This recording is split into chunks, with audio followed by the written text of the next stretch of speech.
Can I have a motion to come out of executive session? So moved. Second. Okay, we're going to reconvene our regular meeting, which is at 7 p.m. Welcome, everybody. Thank you for coming. We're on item 4, recognition and presentation. Sorry, we need a roll call. Okay, roll call. Mrs. Kramer?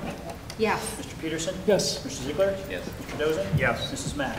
Yes. Thank you. Sure. Mr. Hall. I'd like to welcome our public officials today. Thank you very much for your time. I know how many meetings you already have, and I'm very thankful that you came.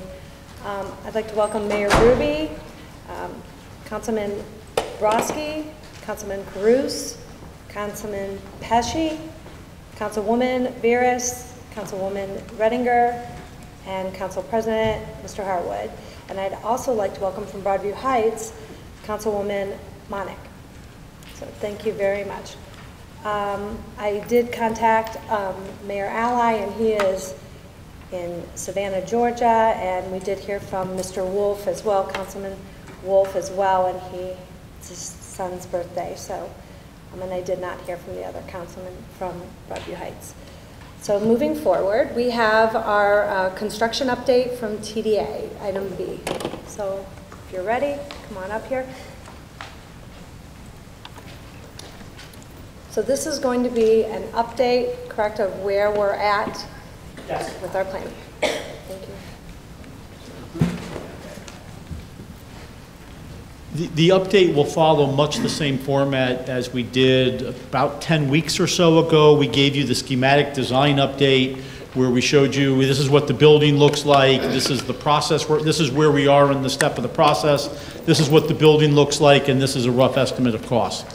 We're now at what's called the design development phase. Schematic design, there had been a little bit of engineering done, primarily the civil engineering, site issues, how we're going to move water and keep it away from the building, things of that, parking, those kinds of logistics were worked out, and some of the structural engineering.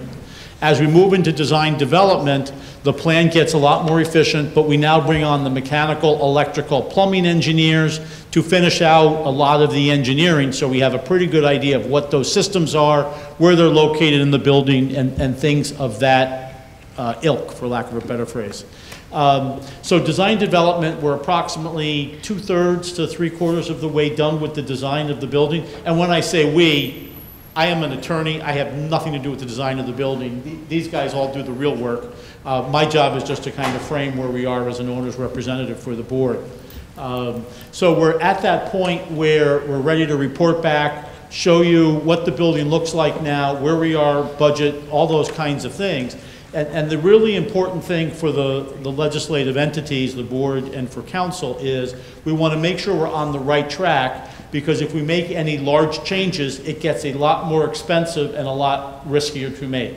So if we make a big change, a lot of things in the building have to change, the mechanical systems, all kinds of calculations have to change, and there's just a greater chance that you miss something, and then you wind up hiring a lawyer like myself during construction to sort through it, and it's let's not employ lawyers during construction as best we can is what we're trying to do. So it's very important to make sure that the team's on the right track and that we're comfortable where, comfortable is always the wrong phrase on budget. We can live with the budget. We'd always like it to be less expensive, but unfortunately construction prices are rising. So with that, I'm going to stop talking. I'm going to kick it to Ryan, who will show you pictures and things that are much more exciting. I'm Ryan with TDA. I'll give you a brief overview. It's a little blurry. Brief overview of the site. We'll show kind of a conceptual diagram of the plan, and then we'll go into some of the exterior renderings of the building just to bring everybody up to speed and show you some of the design elements of the project. So what we have here, this is the Blossom Hill site. This area over here is the existing developed portion of the site. The water tower is located here, and this is our project area. This has been in essentially the same position since day one, so we've been adjusting this ever so much back and forth in order to be as efficient on the site as possible, reduce wetland impact and things of that nature, to really make it as efficient as we possibly can and to maintain as much of the existing wooded area as possible. Our entrance is located right here off of Oaks Road. I'll turn this over in a minute to Jerry Wise to give an update on some of these additional items like traffic study, but I'll kind of go through the site portion of it. So as you come onto the site, this side of the project is still the parent pickup drop-off area. This is the main face of the building. This is where visitors would come to the site. This back area would be still bus drop-off. Nothing in that area has really changed.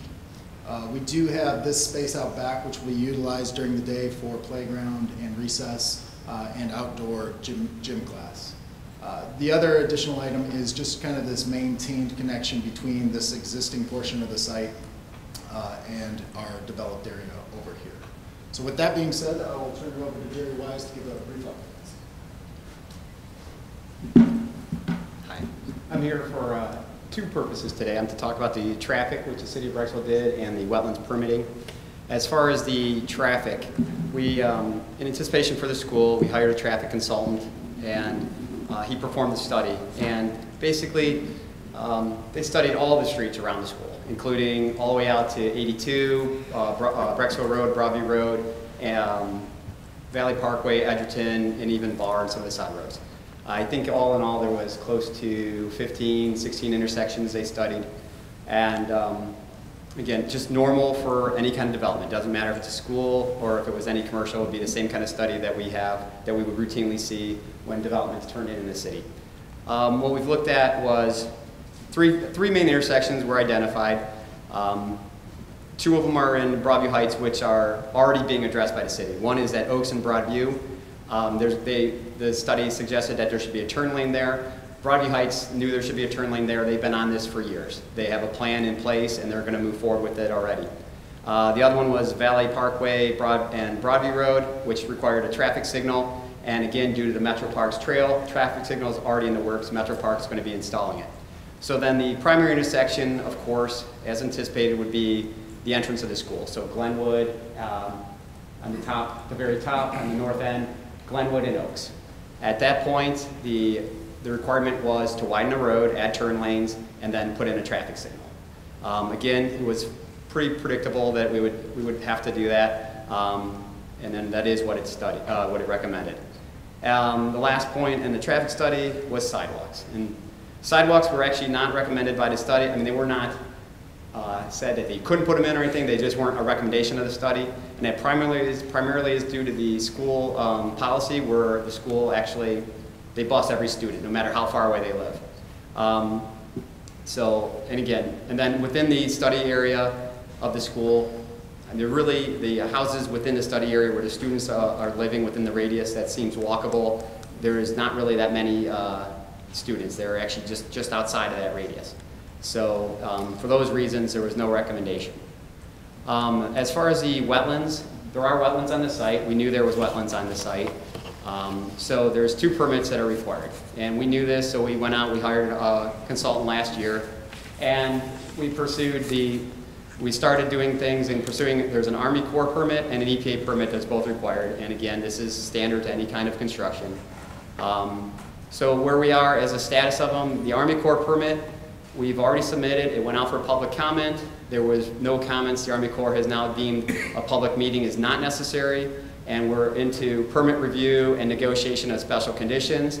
This would be them accepting or not accepting our mitigation as we proposed.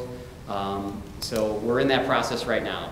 The Ohio EPA permit, we're slightly behind that, but again, that's expected because there's requirements that you can't even go to the Ohio EPA without having gone to the Army Corps first. So in the Ohio EPA permit, we're out for public comment right now. And depending on what kind of comments are received, then they'll determine whether or not a public meeting is or is not needed. But both are going well and both are on schedule. We've gone through this before, so trying to shortcut some of this. We've already went out, we obtained mitigation credits, which are needed. There's different kinds of credits, and since we're disturbing acreage in the Cauga River watershed, the city council authorized a purchase. We purchased 6 credits in the Cauga River watershed for about $313,000, and we'll have to obtain out-of-watershed credits. Those were the only credits available, so the city council made a decision and went after that either late last year or early this year to lock those up. Other things that the city moved forward on is there's an endangered species requirement. We've already done that. There was a bat, so basically it was endangered species being bats. They've done surveys out there where they detected and they identified no Indiana bats and no long-eared brown bats. And then the last thing was a cultural resource study, and we've already done that. So we're anticipating being able to supply that information. We should be able to get through the remaining parts of the permit fairly quickly. And those were the two topics I had today.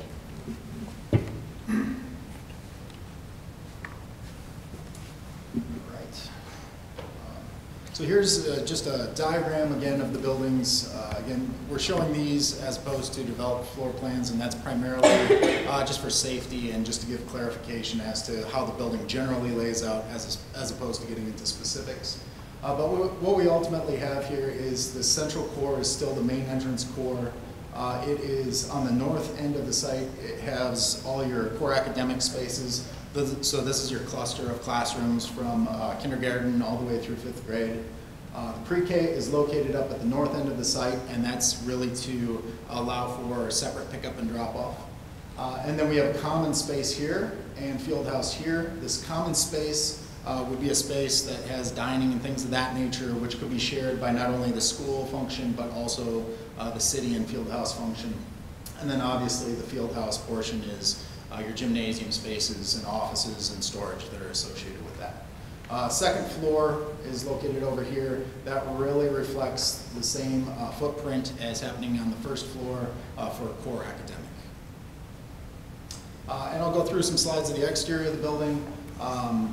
What you're seeing here in this view is the main entrance located down in this area. This is that common space, the shared space, field house in the distance. And then going to the right here will be all of the core academic spaces.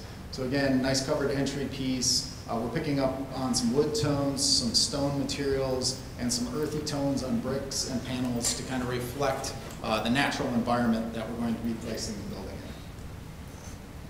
in. This next slide is looking at one of the core academic wings. Again, this nice kind of wood appearance material coming down the sides. This isn't wood, it's a fiber cement panel that we're proposing. So it's very durable, it lasts a very long time, but it gives that warmth and that appearance of the wood material. We're picking up on some of the graphical items that happen within the district, the hex specifically as it relates to the honeycomb and things of that nature to add a little bit of playfulness to the facade. And then you can see we have these kind of ribbons of windows that enter into classrooms to bring in lots of natural light. Looking down at this end, this is another classroom cluster down here. This is a court that happens between the two specific educational areas. These spaces, there's a courtyard in the center of the building and then a couple of these located around the outside of the building. These could be used for outdoor classroom, they could be used for just breakout space during the day and on nice days. To take students outside and enjoy in a semi-enclosed space. This is the back area of the building. This is the drop-off for the preschool. Preschool will be located adjacent to the rest of the building. Playground space located off of doors directly out into the playground area. This rendering is a bit flat. There will be a little more topography to this and some more landscaping and things of that nature. But this is a general idea of massing at the back portion of the building. Again, in this portion, we are pulling in some of those symbols into the facade to try and add a bit of character to the building. This is my last slide. This is a rendering of the interior of the field house. The exterior is it's a big building, but the inside gives you an idea of the scale of this project. We'll essentially have the 4 full-size basketball courts, the walk track around the outside, multiple hoops down at the end locations, and then the ability to divide that all up and really make use of the building for multiple entities. So, that being said, I will turn it over to Shook Construction for a budget. My name is Eric Rader with Shook Construction. I am the project manager for the construction company hired by the district. And the numbers you see here today are a reflection of the design that Ryan and his team have done here at the DD level. And if you remember correctly, the numbers have gone up slightly from where we're at the SD phase. And a couple of reasons for that is at the SD phase, it was based on a smaller set of drawings, and here we are at DD with a lot more detail, therefore the estimate becomes much more detailed. Items like mechanical systems are taken off rather than just estimated based on cost per square foot in some of the recent history. And the second reason for some of that increase is escalation in current market conditions. An example of that is the Bureau of Labor Statistics just released some data that said school construction over the course of the past year has gone up 6.6%. We're also seeing that across a lot of the other market channels that we operate in. Now you might ask, what do we do next going forward as we move from the DD to the construction phase? And we'll be working hand in hand with Ryan and his team and evaluating a lot of the building materials and trying to find out the best fit for the district in terms of longevity and cost. And we do expect that once we receive the construction documents that we should be hitting the market at a good time, which should offer us some good bid-day savings. And I believe that concludes the presentation portion that we have for you guys this evening. Okay. Yep, that's right. All right. Questions? Yeah, questions. Mr. Stuckey? I see a single gable on some of this. Why aren't we putting a gable on most of the roof systems instead of flat? That's a matter of cost, quite honestly. We went through an exercise where we did have more gables incorporated into the building. To gable out the bulk of the building added over $1 million to the project, and so it was deemed appropriate to limit that a bit. The other thing it adds is the ability to add solar panels in the future if that ever becomes something that we're able to pursue. Did we run the cost factor on the maintenance of that, the two compared to each other over a 10 or 15-year period? The gable compared to the flat roof, did we do any maintenance costs to show that everybody what the cost would be different taking care of these? You would receive a warranted system for 20, 25 years on the low slope flat roofs, so it'd be effectively the same, should be effectively the same. You'd have the same warranty on both of those systems. Okay, one more. You're talking about a fiberboard on the outside of the building? Yes. That looks like wood? Mm-hmm. Is that a cementitious product? Yes, it is. Is that a dry bit? No. No, it's a solid board material. It's essentially a cement board type product, which is solid through body cement panel. So it's about 3/4 of an inch thick. Okay, was brick ever considered? It is, and we have a lot of brick on the building.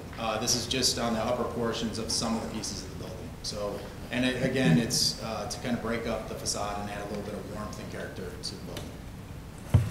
Thank you. Mr. Stuckey, do you have some concerns?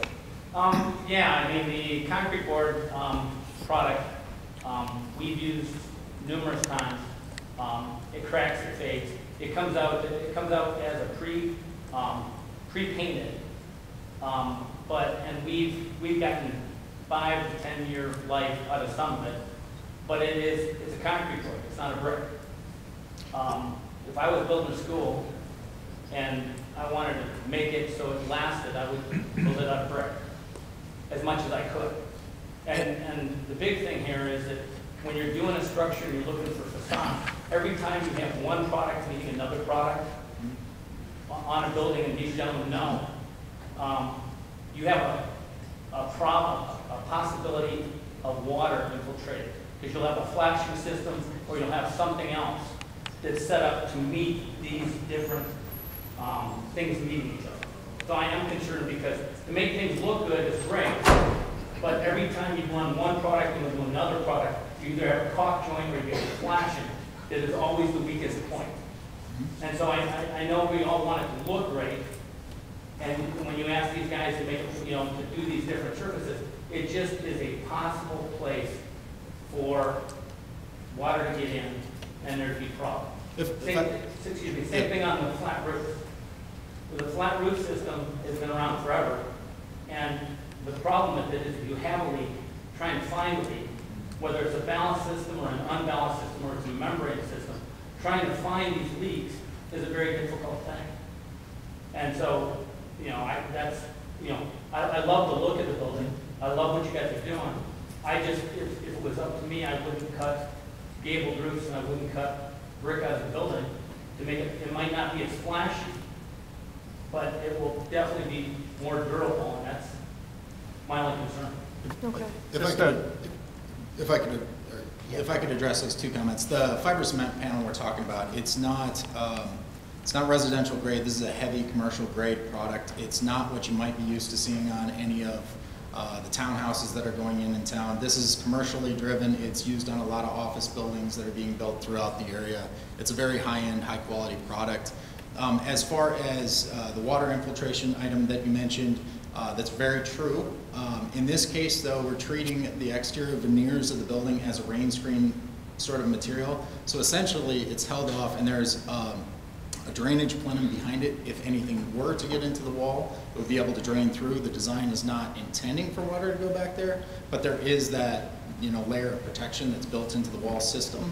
And also the way that we've cut up the building with the materials, we've essentially tried to pull it at the floor level where we probably have some relief angles or flashing anyway.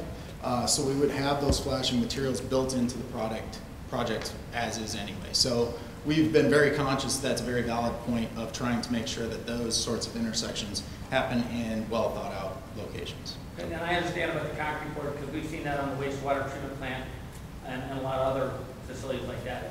It's just not as good as brick, from my opinion. Yeah, the only comment I'm just going to add on, just from the financial standpoint, when you saw where we're at with a cost, $43.8 million.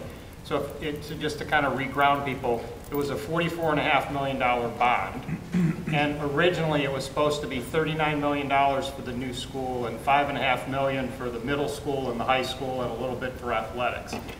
Basically, we've chewed through almost all of that buffer. The board decided to go forward with as much as possible onto the new building, which at 43.8, we're only left about $1 million, a little bit more than $1 million to put into the other two schools, which have a long list of items that need to be addressed. We were hoping to address more of them. So what you're seeing there and the choices that were made to remove some of the gables and those are all done to try to get to where we're at, which is 43.8 million.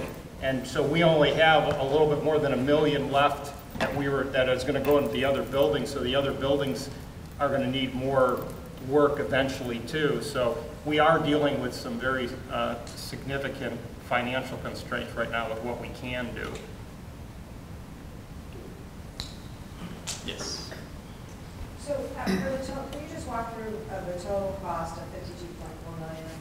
How, what's included in that, construction cost, site work, design cost? That is an all-encompassing number that you saw up there today. So that includes the hard cost of construction plus all the soft costs, the construction fees, the construction manager fees, the design fees, and then some of the owner's reserve contingencies and construction contingencies. To further on that, so when you say owner reserve, you have construction contingencies, and they're broken down for each of those individual, maybe the school building and then the field house. That's construction contingency. Correct. Owner reserve, there's another owner reserve contingency, and that's included in those numbers? It is. And so in this process, as you go from SD to DD to CD, how do those numbers adjust? How will that contingency be adjusted, or will it remain when it's currently at percentage-wise? Yes, it'll remain where it's currently at. Our contract is set at a certain percentage, and then as the cost of construction ebbs and flows, the percentage remains the same, and then that dollar figure goes up and down. What there is there, one point to go is we do still have an estimate. So design contingency. So there are three contingencies at this point. Okay. There's an owner's reserve that is up to the board, but I would argue you should stay where it is. Our CM contingencies is stated, 2% kind of deal. And then we're carrying an estimate contingency, the percentage of which still is 800,000 or so? Yeah, about 3.5%. 3.5%. So right now, there's still what I call a design contingency. Correct. So if all of a sudden the architect says, hey, we're going to do X, Y, or Z, we're going to add another basketball court, hypothetically. That design contingency might get absorbed there, or we change the mechanical system to something else that's not currently anticipated. There's still design contingency for that. There will be, so there's owner's reserve contingency, there's CMR construction contingency. Those are basically percentage numbers right now. Owner can adjust it, but I don't disagree with Chris's point. Change orders happen on projects. You dig in the dirt and all of a sudden you find something that you didn't expect to be there, whatever it is. It just happens. You have to have some way to deal with those things and not go into your general fund. There'll be another category that will eventually be created. The project will eventually get bid out. And if there are bid day savings, that becomes contingency as well, which the owners can sweep out at 25% of the project. So we can pull that money out. If on bid day there's a great result and we save money, that's still owner money. And we can pull it out of the project and use it for whatever the owners want. So with the design contingency still in there, as you get farther and farther along, that should go down. Yeah. So our numbers should come down. And then as far as, so when you said, is there a shared savings for Shook, or is it all owner? All owner. It's all owner, so that contingency, those contingency dollars are the owner's money at the end of the not spent. Correct. And the design contingency is 3.5% right now, so it's $1.6 million. I mean, our hope and goal as a team is not to spend that money, but well, that would be process, and that'll be zero. Right. Well, and remember, when the SD estimate was done, maybe there were 50 sheets of paper and a narrative in terms of drawings. Now there's 100 or more, almost 200 sheets. By the time we're done, there'll be 400 sheets. So as long as these guys are talking and communicating clearly about what items are going to be included as we go from 200 to 400, shouldn't be any issues. But sometimes, the mechanical engineer says, hey, I need this. I want to make sure we can heat and cool. And so maybe they add a boiler or a rooftop unit or something. Wasn't anticipated DD, but now we get to a final set of drawings and you get some changes. Or steel sizes change for belts and suspenders to make sure the building's going to be rock solid. I mean, it might not, it's not like there was no steel and now we're going to add steel, but they might adjust the size of a member, something that these guys can't anticipate. So we have that design contingency to make sure we're not coming 3 months from now and saying, oh my God, we have a problem because all these things happen. So, understanding, it sounds like in this discussion, the team's already elected to do value engineering to the project. They're saying with by the answer to Mr. Stuckey, it seems like you guys have already done some value engineering versus and maintaining that design contingency. So is there, if everything factors the way you want, are you in the design, are you incorporating that if the ownership team wanted to put some of those things back in that were important to them, is that still available? Some of the items, yes, like bid alternates. Yes. Some of the other things that are tougher to do, just won't be that way because you would have to change the entire design of the building to accommodate some of those value engineering changes. So you are doing bid alternates? We are, absolutely. Okay. An example, and I will get beat up because I'm not, flooring is usually a good one to do. And I don't want to say we're going to do carpeting, but you could have an alternate for carpeting or tile. Very easy alternate for the same contractors bid that work. I'm not pro carpet, it's an example. It's an easy one to do because same contractors do it. It's no big deal. It doesn't require any adjustments. If you want to have an alternate for something like terrazzo floor, well, now that changes a lot of other things and becomes more complicated. So alternates work well, but you don't want to have so many that the bidding community says, I don't want to invest my time in and do a bid. You want to be very strategic about it and make sure you get value. And then you structure them a certain way, so you might not want to have a large add alternate or large deduct alternates generally don't work as well as large add alternates. So you want to make sure the higher value, the lower value when you're adding. Yes. What do you do? Yes. Okay. These guys do all that. I try to stay out of it. Jerry, if you could, Jerry Weiss, could you explain the magnitude of the widening of Oaks Road? When you made the comment of the widening of Oaks Road will be necessary, would you explain what the perimeter of that widening is? I hope people don't think we're widening all of Oaks Road. It's just, if you would explain what that perimeter is. It would not be all of Oaks Road, of course. It would be across the entrance. I don't have the dimensions in front of me, but it would be several hundred feet each way on Oaks, and then probably 100 feet or 150 feet on Glenwood. Again, just enough to add the turn lanes so that cars can, well, the buses are coming to the other side, but cars can deaccelerate, turn into the school, or make their, make lefts and get in a holding pattern in the middle of the road while straight traffic can continue on. So it's definitely not all of Oaks Road, but it is definitely a portion in front of the school, typical to any major intersection. Thank you. And we currently plan to follow the recommendations. It's in the traffic study. It is in the traffic study. It has been given to the civil engineer. And we're following that recommendation. So we're following the recommendation of the traffic consultant. Sir? I have 3 questions. First of all, I think it was fantastic. I'm excited. I love the preschool. I love the hex windows. It really looks great. But I do think the question on the cement court is important, and I'm wondering if you'll specify a material that maybe has a manufacturer's warranty, maybe labor and material warranty for a lengthy amount of time. Yep. That would cover us in the event that, Yeah. Yes, we do.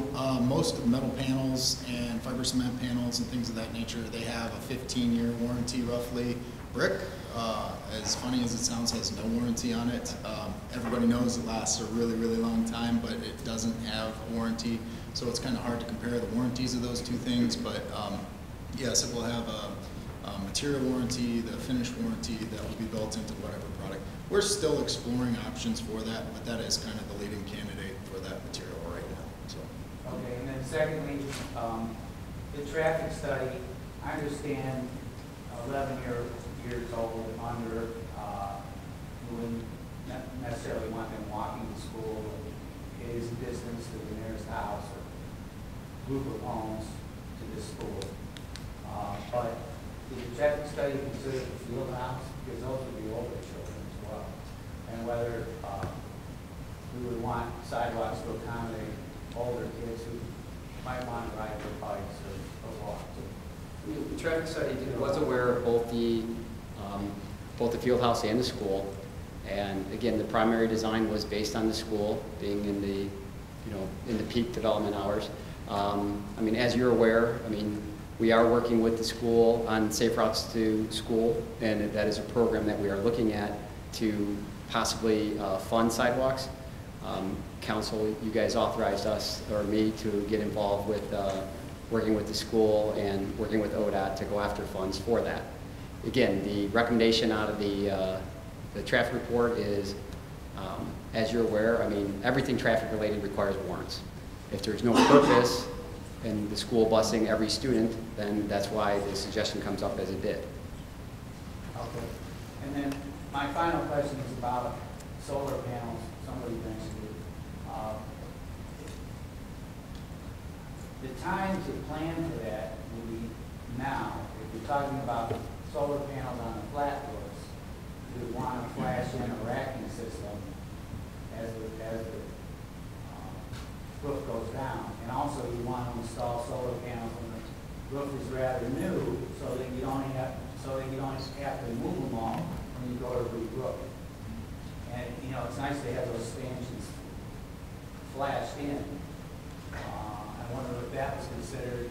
I wonder if any of the leasing programs where the solar company owns the panels, or leases the space, gives some of the savings back to the school. I wonder if any of those possibilities have been discussed. Whether solar panels themselves are discussed. And we have looked into many of those options. The building is being designed to be solar ready. So, I mean, we have the weight constraints of the roof figured out for that. We're running the conduits up to the roof to make sure that we're able to tie in the future. So we have all those connection points put in place. The difficulty with the stanchions is you don't know exactly what you're going to get when you ultimately get something. And so to put them in now might be a bit risky, in that you might put in something that might not work with what you ultimately would end up with. We did look into some of those other programs, and the way that the electricity is going to be purchased through this, we're looking at an option of actually direct purchase of a transformer through a buyback program, essentially, which gets you a reduced rate right off the bat on your electrical, essentially, because you're not paying for that transformer rental long term. So that's really something else that we're looking at. And then down the road, the potential for the solar panels as they become more efficient, as you maybe get into the second roofing cycle, something of that nature might be more viable at that point. Thank Yep. Well, and just with respect to the board, I did put some feelers out, looking into power purchase agreements. We've gotten some information. We haven't made, any decisions about that so far, but we've gathered some information. It's our understanding that the city is not very interested in pursuing that part of it, so we haven't really gone too far in that regard. But it's something that we've, gotten some information about. That would be something where, the solar panels would be owned by someone else. And I'm not quite sure how that would work out with the transformer that, is in the works already. Any other questions? Kathy, I have one. Yeah. So for the program, could you just address, so obviously you guys sort of talked about the size of the school, how you establish the program based on current numbers, but how, if in fact there was anything down the road in the future, how would the school building work with the future or the future needs, or if numbers went down, how is the building set up to address that? Population Yeah. depreciation.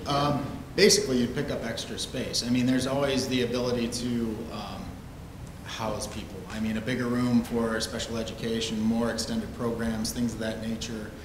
The way that the classrooms are being set up, they're being set up in communities, essentially. So you'd have a community of third graders, for example, around common spaces. So there might be an extra classroom at some point down the road.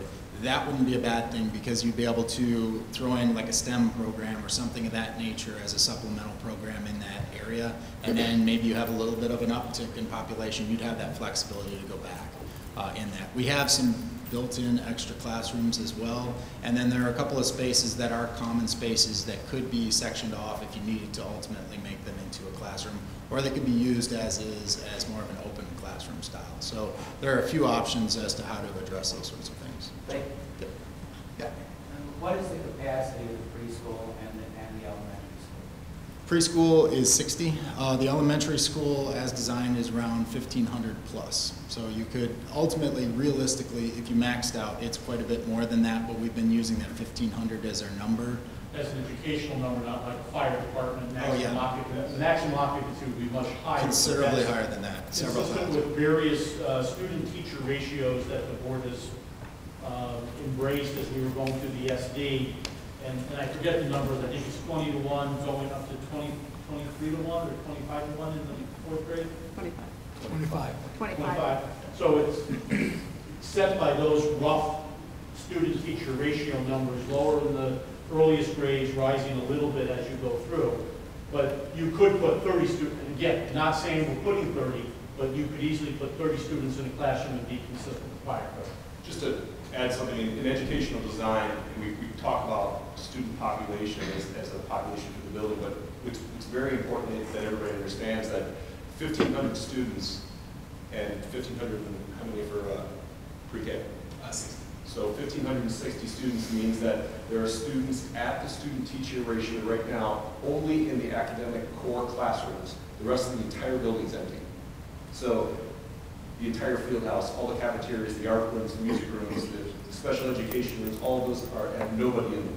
So there's a lot of flexibility for growth and expansion. That's just, I just want to make sure that when we say 1,560, you don't think that it's everybody packed into the building. Just probably done for growth. Isn't the pre-K enrollment more than 60 right now?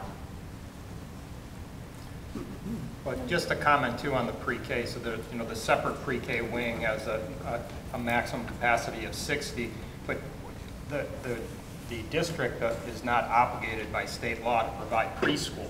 So if we had 70 applicants for preschool, we're not obligated to provide space for some. Now kindergarten, yes, you've got to take, but preschool's a little different. So we're actually offering it as an option. So we wouldn't have to expand per se if we reached capacity. And with all the wonderful preschools we have in the area, we felt confident that that, number was good to cap. So I just want to clarify, just so there's no understanding. We have more than 60 kids that we service in preschool. We do a lot of that itinerantly, so we don't necessarily, they don't need school-based services depending on their needs. So yes, we have more kids enrolled in preschool that are receiving itinerant services. We also send some of our staffs out to other preschools that don't utilize our preschool because we are required by law to provide services for any preschool student that is identified with need. Yeah. I just had a question about the preschool. So because we're not required by the state to have an actual preschool program, why are we concerned about that number for that building? Like, do we have to have it? Is it something that we want to have versus we have to have? It's something, well, Joelle, you want to speak to that Like, with the I understand preschool? the numbers behind it and the state mandates for it because that's something I'm interested in, but I just was concerned about this money and the budget and everything else. Sure. Versus like having this program that we might not necessarily. So we have a current preschool program, Stepping Stone Integrated Preschool, that is housed right now at Hilton. It used to be at the middle school prior to that. So it's it's a program that we are just extending because we have one now. But yes, and I just want to be clear, we're not required to have a preschool, but we are required to service our students who have special needs. And if their services are such that they need school-based services, yes, we have to provide those school-based services. And so while we do have kids that maybe don't require school-based services, but have itinerant services in areas of speech and language needs, we will go out and serve them itinerantly. So we run the preschool now. Those ratios for those classrooms are set by the state. We have no control over that. So max class size is maxed out at 16. So you can have a ratio of 8 special needs kids to 8 typical peers. You must have typical peers within that special needs classroom. So we're bound by law about how big that classroom can get. So once the classroom hits 16 kids, we cannot even put another child in there. So we have to look at other ways to service those kids. Mrs. Reininger. To ask another question on the preschool, if it's at Hilton now, or do we consider keeping it at Hilton? Well, because we made the decision to close Central early, that caused shifting.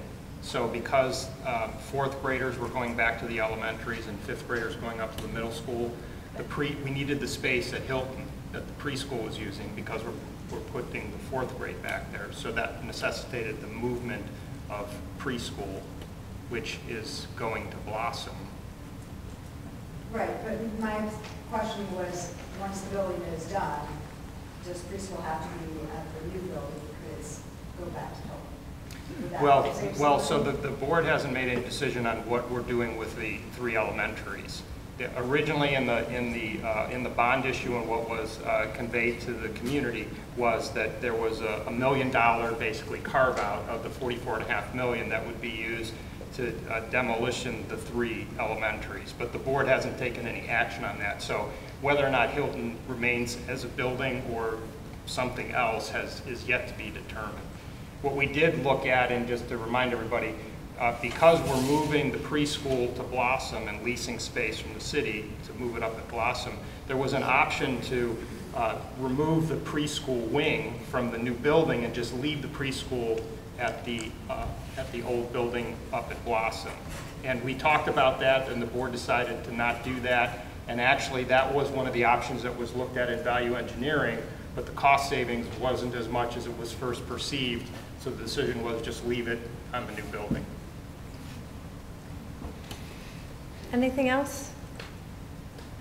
So we're looking like things are on time, and we're breaking ground, hopefully, in October. Is that correct? Don't want to say. Certainly probably do a ceremonial breaking of ground. I don't mean to be comical about it. The big issues is nothing's going to happen until October 1st, as we have to be very cognizant of the mating season of the Indiana brownbat. Okay. Which apparently they stopped mating on October 1st. So they're very, very particular about their habits, I'm told. And this is really, you know, Jerry's our expert on the endangered species. But the biggest issue really is it's tied to the wetlands permit and the special conditions attached to it. We will start when we get permission from the various entities, agencies having jurisdiction over the project, and then when it makes sense construction-wise. So if for some reason the permit doesn't come out till December, well, you're probably not going to start in December. You might be able to do something. Certainly tree clearing and things like that could happen. But we are on pace. The architects, and I'll speak for them, they're going to have their construction documents done in September. That will get turned over to the construction management team. We'll eventually do what's called a guaranteed maximum price amendment to their contract, assuming we can agree on a number. That will get approved by both entities. So that's probably going to be in that October timeframe. Okay. And then, of course, we'll also, one of the other things we're waiting on is we have to move some real estate between the parties that's referenced in the memorandum of understanding that we did 9 months ago or 8 months ago or so. We're waiting on getting approval from the various entities before we change any property ownership to make sure that doesn't delay any of the permit processes with changing ownership. All right. All right, thank you. Thank you very much, gentlemen. And we continue to want feedback from the public, so if you have any concerns, please email us. We appreciate it. And things are still starting to get set, but it's still dynamic. So please make sure that you weigh in on what you've seen today. Okay. Dr. Mikos? Okay, well, they have it. You know, we're doing our strategic vision, but you are more than welcome to go if you would like, because you always are kind to us that way. Thank you. I know, but they're all meetinged out, I'm sure. Thank you. Thanks very much. Thank you for your attendance. Thank you. Hi. Thank you. Take care, Jennifer. Thank you, Jennifer. Okay. Thank you, Jennifer. Thank you. Thank you. Thank you.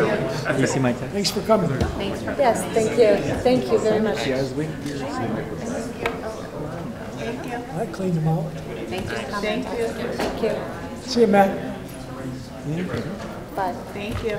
Gotta walk it over to you. That's part of the issue. Thank you. Take care. Oh, I don't have any. Oh. Thank you, Mike.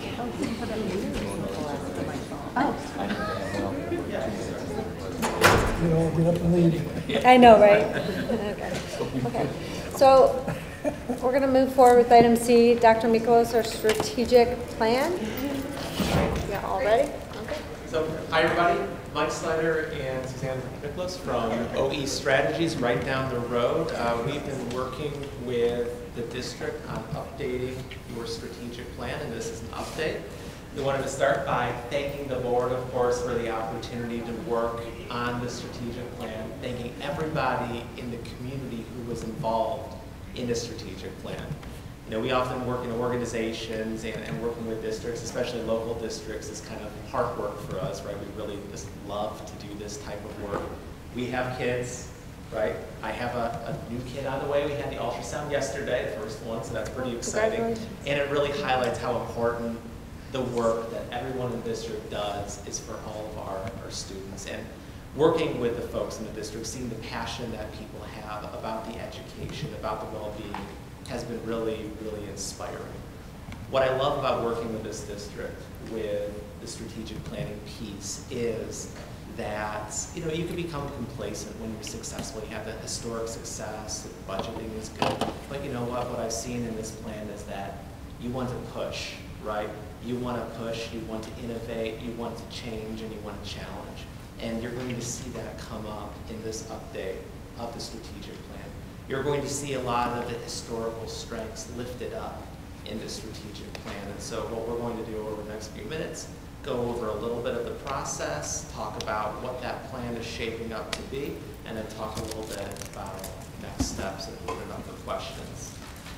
So a lot of you lived the process of this strategic plan. We started by working with all of you to gather the data that's most relevant. What are we proud of?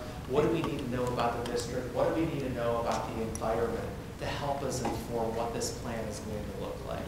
We worked with a design committee that consisted of administration and principals who really formed the foundation and helped design what the broader plan, what the broader process was going to look like. They got all the right people in the room, right? That diverse group that formed the steering committee, and I'll talk about who that was in just a minute. But we had a steering committee meeting to start, and in that meeting we took a look at the mission, we took a look at the vision that we currently have. We conducted a SWOT analysis, so everybody in that room got together and identified over the last 20 years the great things that have happened in the district and the not so great things that have happened in the district. And we formed a SWOT analysis around that to identify our strengths, our weaknesses, the opportunities in the environment, and the threats in the environment. We took all of that information from that first steering committee meeting, and we formed the broad focus areas that everybody in the community, everybody who was involved wanted to focus on, right? We worked with focus group, Idea Lab focus groups to refine those ideas and say, hey, we know where we want to get, how are we going to get there? And the groups, the community had great ideas on how we would achieve that. We met with a second steering committee group who really started to refine those ideas, boiled them down to objectives, and boiled them down to actions. We continued to work with the design committee to refine those. We met with the steering committee a third time to really get some more final detail around those objectives, and that's where we are so far in the plan. It's been a really inclusive process. You can see we've had over 100 people involved. We've had administration, we've had teachers, we've had principals, we've had teachers and staff and business owners and local government were all involved in this plan in some way, shape, or form. The best part was that students were involved. And I think that it was really inspiring and motivating to see in these steering committee meetings the students standing up and talking, being so articulate, and really driving that future. It reminds us all of what we're here for, right? And the ideas that came from the students were some of the strongest that formed the foundation of that plan. So a really inclusive approach. A lot of fingerprints are going to be on this plan. It's going to resonate with a lot of people. Now, part of the plan, we took a look at the mission. We took a look at the vision and said, well, hey, how do we want to change that? People actually marked it up in that first steering committee. Hey, what words do we like? What words don't we like? Before it was a bit of a blob. The mission was pretty long, and we decided as a group, the community decided to simplify it. So it went down to preparing our students for their futures. Simple, to the point, and targeted around what the mission of the district is. For the vision, there's been so much talk about culture. All of the steering committee groups, all of the focus groups, the design committee groups all focus around culture. And so you made the decision to adopt the culture playbook statement as your vision. Be your best, be one community, be the future. Right? And it really symbolizes that need to really create that sense of community, that sense of belonging that's so important in the district. And something that's historically been a strength. Now, part of the strategic plan is, well, we got to focus on who we're here for, and that's the students. So in that steering committee meeting, that first meeting, we talked about what do we want our graduates to have when they finish with the district. You identified 4 different areas, future ready. So we're not just focused on our students graduating, getting A's and moving on, but that they're ready for that broader future in an ever-changing world, right? They're a lifelong learner. They don't just get A's, but they seek mastery, right? They have career knowledge, core technical skills. They're independent thinkers. So it goes beyond just the textbook. We have the emotionally prepared.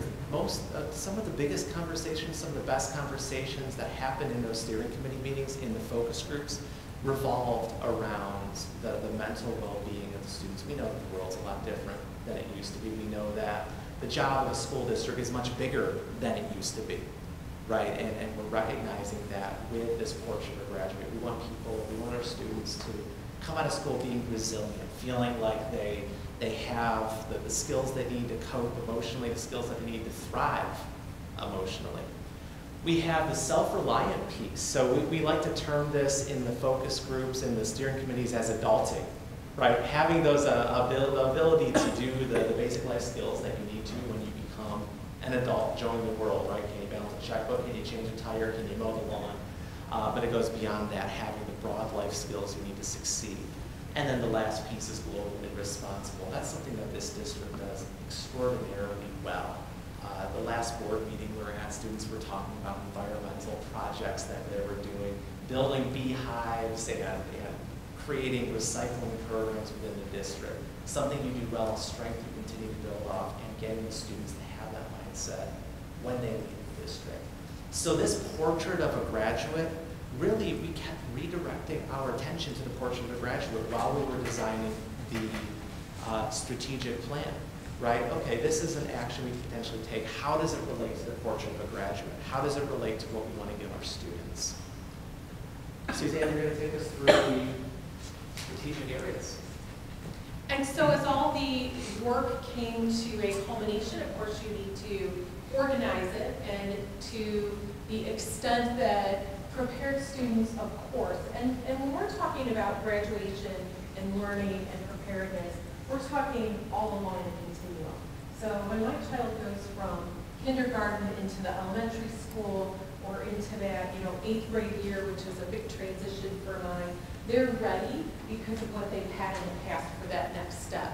So when we're talking about prepared students, we're talking about a continuum of learners from preschool through, I hope I'm still learning when I'm 80. Part of being prepared is that career ready piece. I read a study just yesterday that 2/3 of people with college degrees in some way are regretful about their college career and choice. And so we want to very broadly have people think about learning skills, many pathways, and so when we talk about career-ready instructional design and getting savvy learners as well, that really reflects the idea of learning across the lifespan. Engaged community and families, this is one of the strengths of the district, so having a pillar and continuing that work of connectedness across career, but also connectedness across needs and collaboration around learning, around well-being. The responsive learning environment, so the district is certainly doing a lot of work on that already, as we were hearing in the previous presentation. So when you think of a strategic plan, always think of an umbrella concept of we want to make sure the strategic plan is helping us connect all those dots. So we're really just connecting the dots with our fiscal responsibility, the way learning environments support where the district is going with student learning, and of course the kind of programming that's offered. And then this inclusive supporting culture, really Mike already alluded to when he talked about the vision, but it's building a place where everyone can thrive and really building in on this wonderful work that's happened. So again, the umbrella concept, pulling in the culture playbook. So this shows a bit of the work that we're still working in and refining, but making sure that as you look down the side, future ready, emotionally prepared, those are the portrait of a grad categories.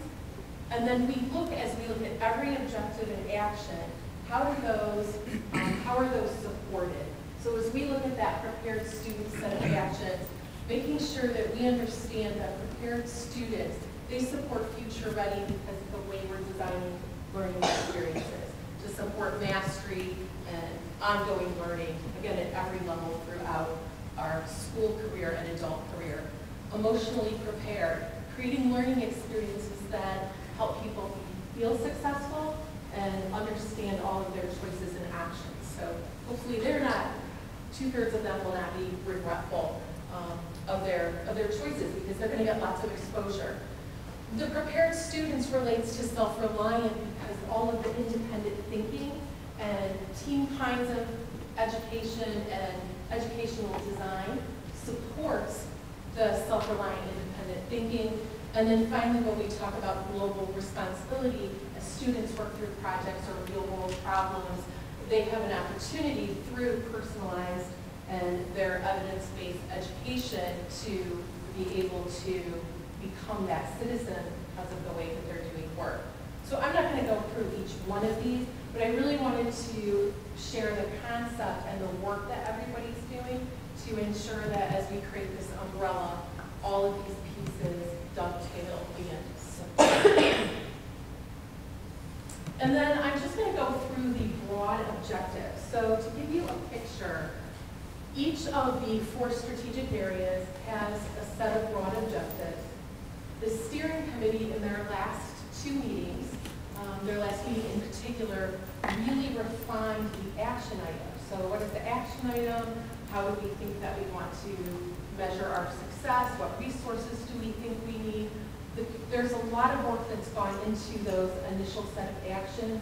That now becomes the work of the broad administrative team as they turn those into action plans and further refine those timelines. So I just wanted you to be really clear about, and the board to be able to see, these are objectives that are all supported by multiple actions that we will continue to work on over the summer. So you can see for each of those objectives that the themes that we're addressing are aligning educational practices to the portrait of the grad, exposing career throughout the curriculum, being personalized in terms of the educational opportunities. These are huge commitments. So it's really a lot of work that the district is doing to be able to move into these future best practices and shake up something that has already been very successful for the district.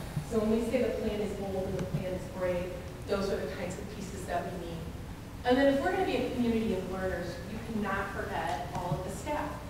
So teachers and staff and leaders will, of course, need to be also engaged in learning for this support of the learning organization.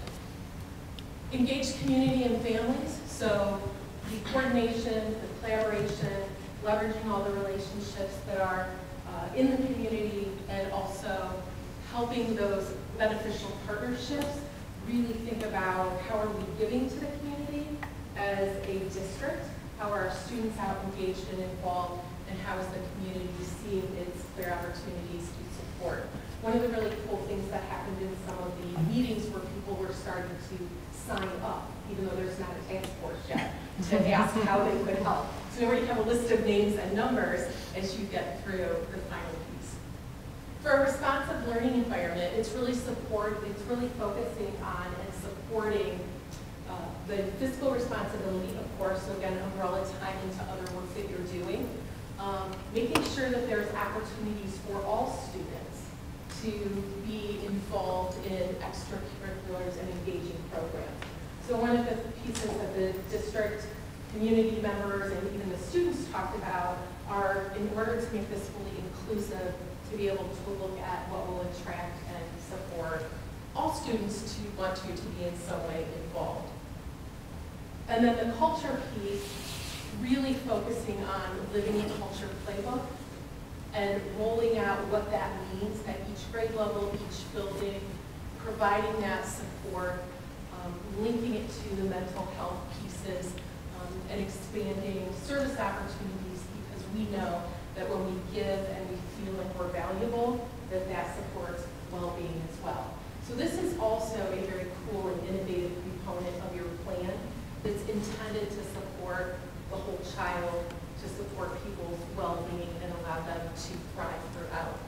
The culture playbook, if people are not fully familiar with it, I know there's information on the website and there's a video on the website, but it really emphasizes and ties together all of these pieces. And it's very supportive of students growing up where they feel valued, they feel included, they appreciate diversity, they are able to support themselves and support the communities in which they participate.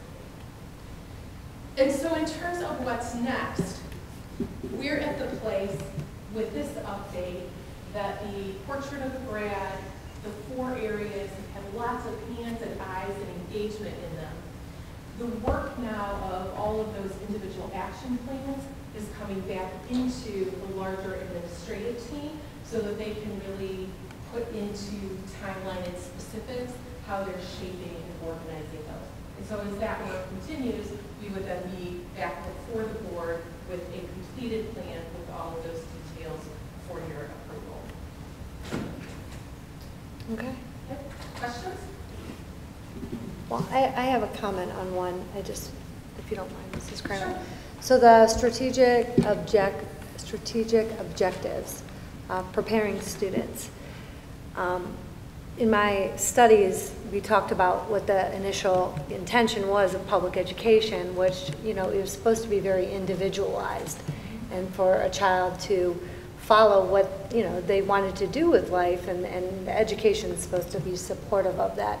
So I'm kind of wondering, for number 3, it says, ensure all students have a personalized pathway for graduation in their future.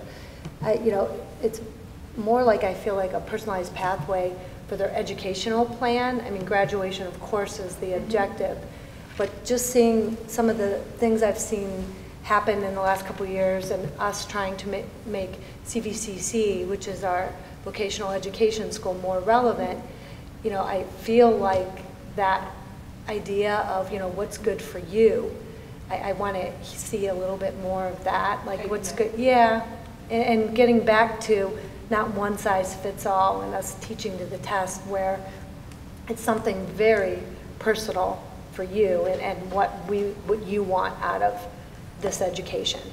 So, and that's just, I'm not quite sure I see that with number 3 as much as, I want to. Like to. Yeah, yeah. And I think that's a great feedback, because there were many conversations with students and adults about that individualized and personalized, so that people don't feel that they're sort of, funneled into a particular path. So that's great feedback, because the intention is on the individual self-driven experience. Well, the intention's on the individual and creating an education that fits their future and what they see it as, not just, like graduate, Right. So your feedback is very helpful. Okay. Thank you. Up front? Yes. I saw the middle school's performance of the Wizard of Oz last year and a couple of years ago. The high school did Legally Blonde. That was fantastic. You've seen the band play and so on. And the school system seems to do a wonderful job of art and music. And one of his daughters with art, and he taught her so well, and she became such a talented artist, as he both his daughters. But I didn't really hear that mentioned in what you were talking about. I mean, it's probably subsumed in there somewhere, but I hope that the great job that we're doing with art and music and theater continues.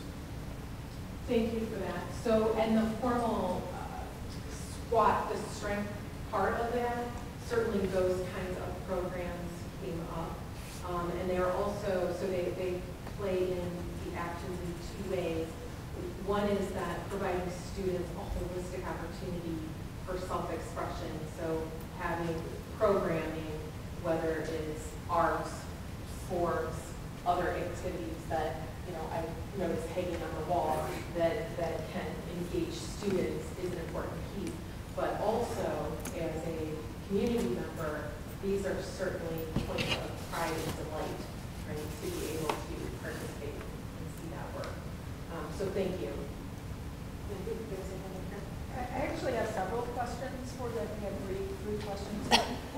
One is, how were the steering committees and the design committees, how were those individuals selected? And are you confident that they truly represent the diversity that we do have within the district? So the socioeconomic, race, gender, in terms of percentages and such. So there was not, and somebody else may want to weigh in on the selection, but there were broad numbers of people invited to create opportunities for people who wanted to have voices, and that people who attended focus groups were different than the people who attended the steering committee. So if you couldn't commit, you could come to a shorter event. So there was a lot of outreach to ensure breadth. I can tell you that there was not an analysis done of there's 50%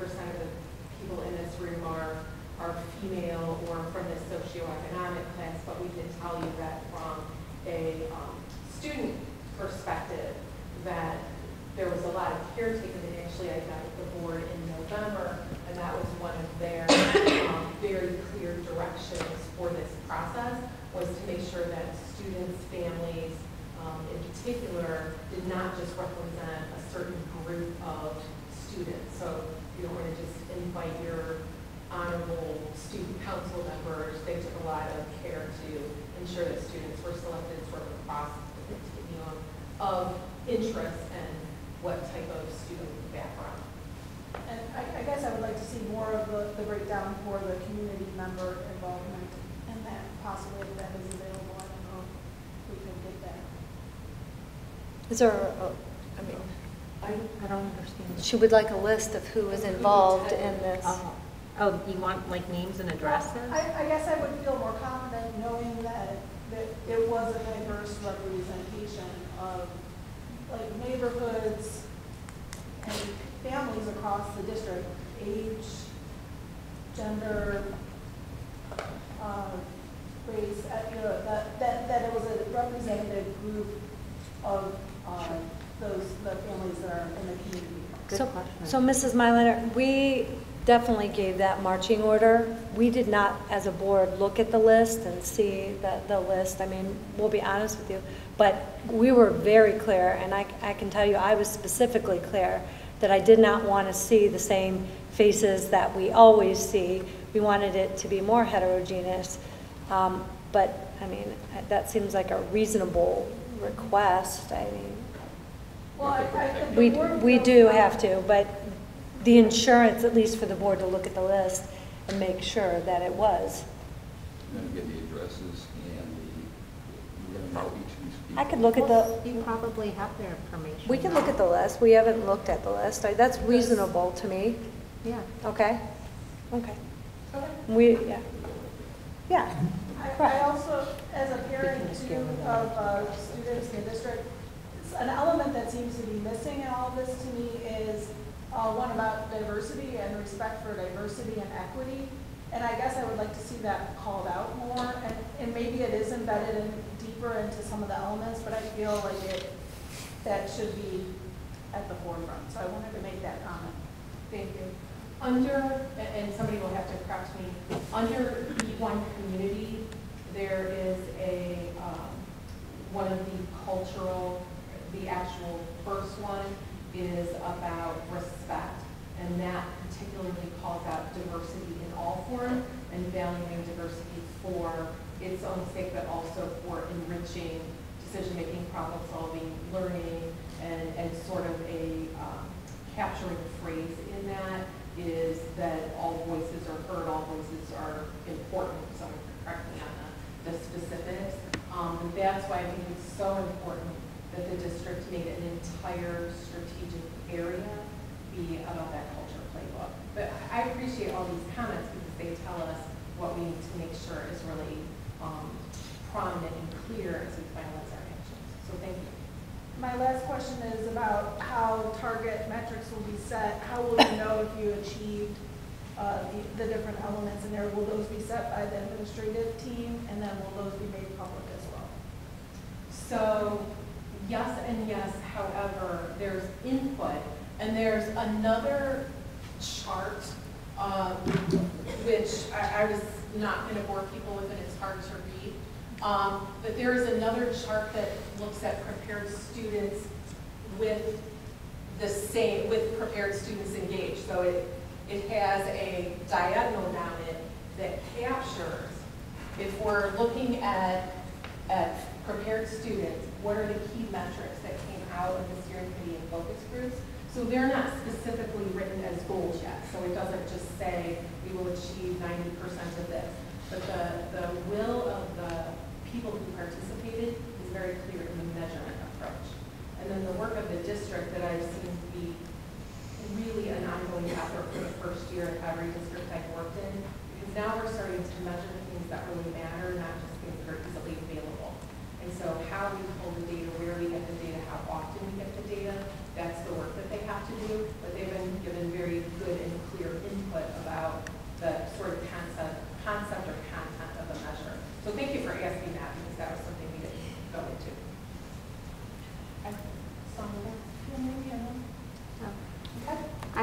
question, which this is kind of a follow-up on the series of questions that were just asked, but is there an opportunity at all on a going forward basis for any other community members to be involved? Or is that part of it complete?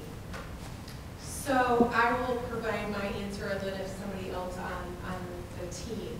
So wants to. So the plan will be, once we've refined the actions and the measures, the plan will be available for anyone to review and comment on. And of course, we'll come back to the board for approval. One of the things that we were very excited about was how interested and engaged people were about staying involved. So there was already conversation, and I've seen in other districts where those groups are invited back in on an annual basis to hear how did we do, what's working, and what other ideas and input. And as I think I mentioned, there will be certainly opportunities and lots of opportunities because this is so cultural and community connected. You know, schools used to be an island, and now you're saying we're part of it. We're part of the community. So there will be opportunities for involvement and implementation of the plan, as well as then that ongoing connection to it. So those are sort of three ways people will be able to have additional voice. Okay. So thank you. So the strategic vision's purpose is to help the board and guide them with all the decisions they have to make, and it's kind of like our outline for what the community wants. Is that correct? Summation? That is absolutely correct.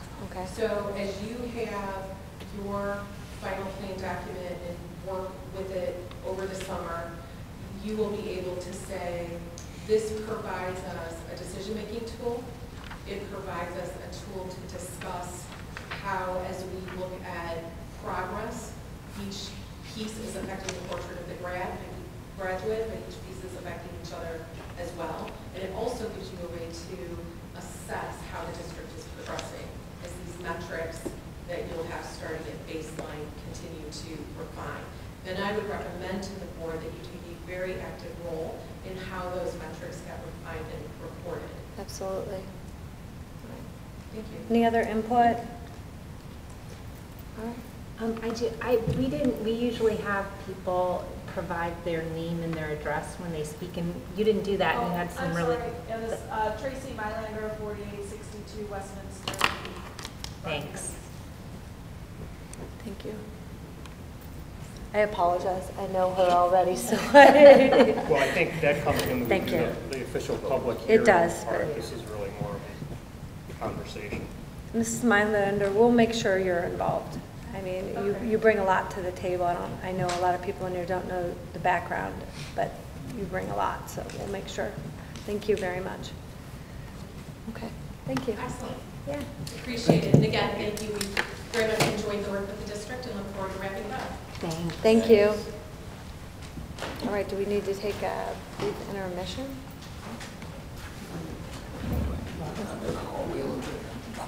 Okay, we're gonna take a 5-minute intermission, and we'll come back. Thank you. Done. Our intermission. So, Mr. Martin, if you're ready, you let us know when you're ready. I'm having a conversation, real important conversation. Okay, sorry, Mr. Martin. Now let's make sure. You're on your own. Okay. Mr. Peterson, nice to see you. All right, so we have item 5, board business. We have A, school bus purchasing discussion. We have B, co-curricular participation discussion. C, permanent stormwater easement agreement. And that's it so far. So item A, school bus purchasing discussion. Yes. A motion? No, it's just a discussion. You're not voting on anything. Yeah. Oh, but why is D a roll call? That's only after item C. So you have 2 separate discussions and then an item C that you will take a roll call because that is something that you're going to vote on. Oh, so that's when we do the motion? Yes. After Okay. C, correct. Yes. Okay, sorry. Okay. Actually, if I may, I just wanted to bring this to the board's attention. Back in the end of April, the board approved the purchase of 5 additional brand-new buses. For the last few years, we've been doing 2.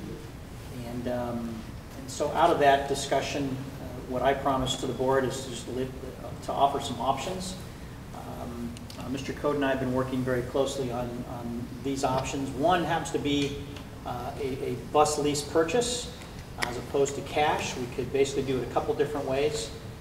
We could pay cash out of permanent improvement. We have basically two forms, two different types of permanent improvement. One being our normal district-wide permanent improvement. The second would be the TTT, Transportation Technology and Textbooks. And the third would be basically take it out of the general fund, which we can do. The general fund option really is what I had incurred or included in the 5-year forecast update in May, which is basically about $100,000 a year for 5 years for those 5 additional buses at a cost of about 3.3%, which is about $30,000 a year. The reason why I wanted to give the board some options is because when Mr. Code and I are sitting down and actually Permanent Improvement Committee gets together, we want to at least to not have to I'll say weigh heavy on the already weighed heavy on permanent improvement funds that have been spoken for district-wide, and also at a low with a prepayment penalty, folks. Without a prepayment penalty and paying 3.3%, it's really just a way. Ultimately, if I were to stop talking right now, I'd say it's really just a way to preserve cash, but also give us an option for basically $30,000 if we happen to let the lease purchase go for 5 years. Of just having an option of preserving cash, because we got a lot of things going on over the next short while. We always do, but I just wanted to at least give you the option instead of just assuming that we're just I'm going to stroke a check out of the general fund. I at least wanted to at least talk about this. And it's something that obviously we're going to be purchasing more buses in the future. So at the very least, this is a good exercise to kind of talk about it and see what our options are. But wanted to present it. No need to go through all the particulars. You probably have read all you need to read. But just wanted to answer any questions, and also having Mr. Coe here is talking about just options, preserving cash and otherwise. So any questions, comments? I should have asked this earlier, but are there any maintenance benefits that go along with the lease that you wouldn't get with the purchase? No. Okay. We would still. The lease or bus maintenance and repair costs are still on us, so that'd be no different. What's our general fund cash balance right now? Right now, just ballpark. Yeah. 15. It's closer to 18. Probably between 15 and 8. It's probably 18 million. And what kind of interest rate are we getting on that money? We are getting 2 point. We'll say 2 point. If I look at a hybrid, let's say 2.3. Okay. But 2.5 is what we're getting at Star. But let's just say 2.3 to be safe. So yeah, looking at arbitrage type of things and whether we're what's the biggest bang for our buck. I just from a financial standpoint, we're not in a crunch for cash right now. Right. We have a surplus. We also have some potential revenue streams in front of us. Right. Valor Acres has a bit of revenue coming in there. Mm-hmm. We know that the Comstock property, we could choose to divest ourselves of that, which would bring in. And we also down the road have the 3 properties that with the elementaries that the board could decide eventually to sell those or do something with those, which could also potentially. So I'm saying that in addition to the normal, tax, revenue that we get and the bond revenue, there are some additional sources out there that could also help offset some costs like this particular cost. Couldn't have pointed them out better. So we definitely have resources. Yeah, and I know we may be getting 2.3 today, but I suspect in 4 or 5 months we won't be getting 2.3. I agree. Which means if we choose to do this lease purchase, we're spending money to hold on to cash that we have. To me, financially, that doesn't sound like that there's a compelling argument to do that, but the rest of the board feels.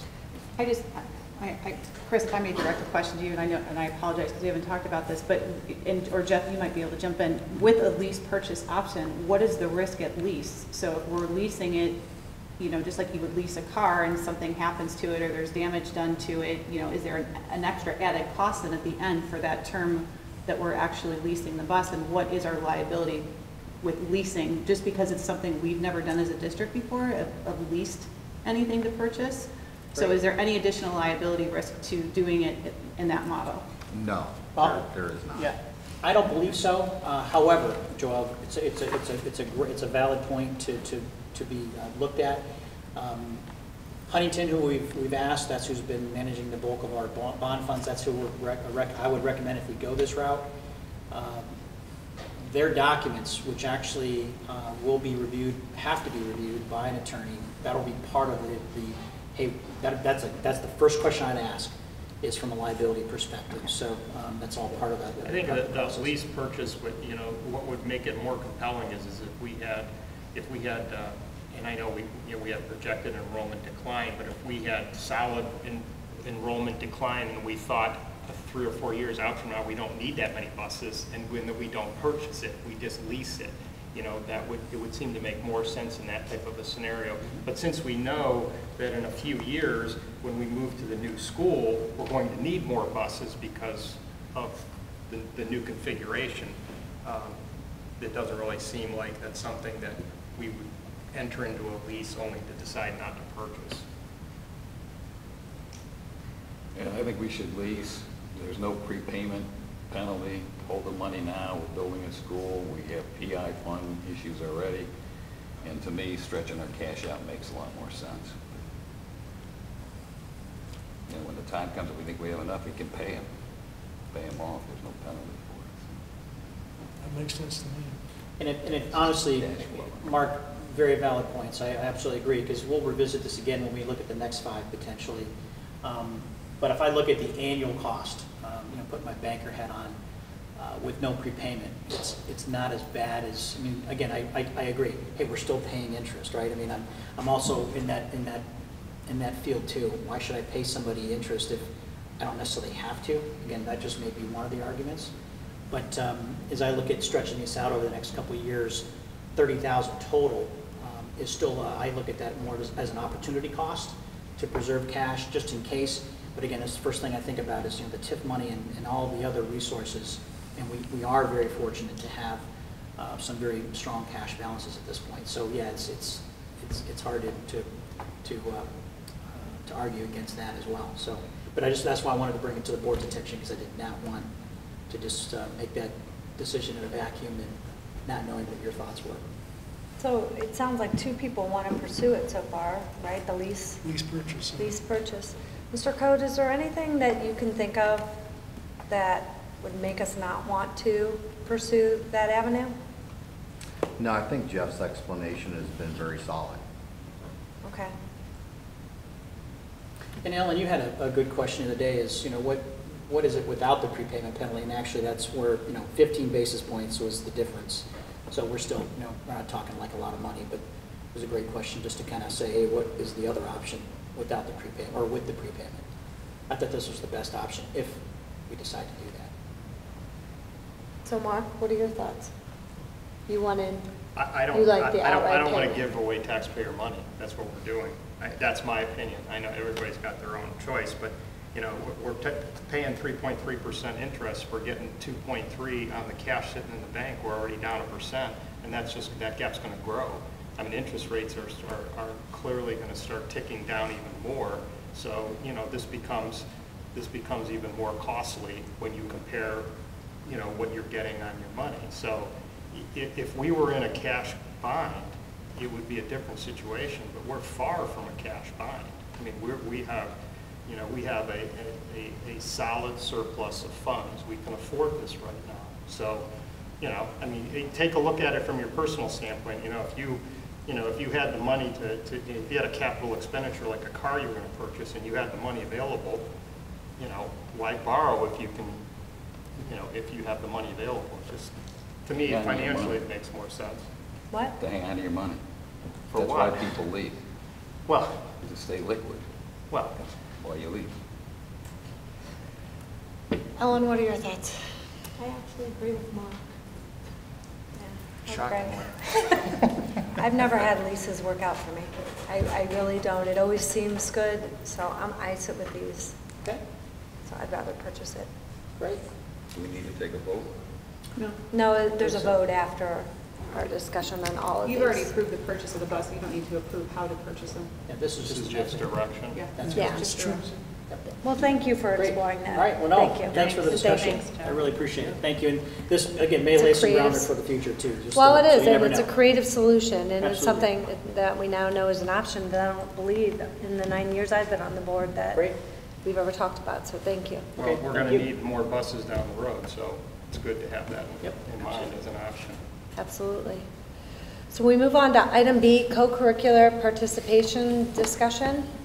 Mrs. Magyar, I'm going to ask you to lead that discussion with a summary of how this discussion has come about. How this has become an agenda item? Yes. A request was made to the board to allow a student who will not be attending Drexel Broadview Heights High School next year to participate in our marching band. The student will still live in our district, and under Ohio Revised Code, students who are either homeschooled or go to non-public schools have the right to participate in their home school's extracurricular activities if those activities are not provided at the school in which they attend. So in this particular case, the request was made because there is not a marching band at the school where the student will be attending. And so the request came in that the student would be allowed to participate in our band. However, our band is not defined as an extracurricular activity. Our band is a co-curricular activity, meaning that the kids who participate in band, they receive a grade for band. They're in band for 4 years, and they receive instruction in band. The marching that is done on the fields on Friday night is an extension of that class. In other words, kids who take the band course, there's not a choice, they have to march on Friday night. We have some kids in only their junior year at CVCC because of the scheduling conflicts with CVCC. They still have band on their schedule. They still receive a grade for band. However, they are not part of that band class due to a scheduling. So there are other alternative activities that those kids are required to participate in so that they do have that full participation for that co-curricular grade. And so this case comes up, and the parents have requested that the child be allowed to participate in band, just the marching part on Friday night. Our band practices are conducted during the school day between 5th period and 7th period. The band has 1 evening a week practice on a Thursday night where they practice as a whole band out on the field. And so logistically, to have this happen, the student would miss a lot of that practice that would happen during the school day. And so the board does have the option, should they choose, to allow kids that are in non-public schools and homeschool kids to participate in co-curricular activities should they choose to change their policy. That will also impact some other co-curricular classes that we offer at the high school, specifically yearbook and MIM. That those would be other course offerings that are considered co-curricular where the kids actually get a grade for that course and it's not an extracurricular activity. We also do have many extracurricular and co-curricular activities that participate in the pay to participate. So it's not, pay to participate doesn't define extracurricular. Our pay to participate defines participation. So we do have co-curricular classes that kids are also paying a pay to participate fee. And so we bring it to discuss here at the board just to determine whether or not it would be something you would be interested in changing your policy to include co-curricular. What we did is we did some research and we looked at the kids who that we provide transportation to or in lieu of payment to see where those kids were going, to see if some of these programs were offered at some of those schools. Our high school kids, we have about 49 kids that attend high school out of our district that we know about, meaning that because we transport or we pay in lieu of transportation. And out of those 49 kids, they attend 10 different high schools throughout the Northeast Ohio area, most of which include going to St. Ignatius and to Padua. 5 of those 10 schools do not have a marching band. And then this would impact for us, of those 49 kids, 16 of them would go to those schools that do not have a marching band. And the schools, those schools also have some of those co-curricular, so this is really kind of just a marching band kind of conversation.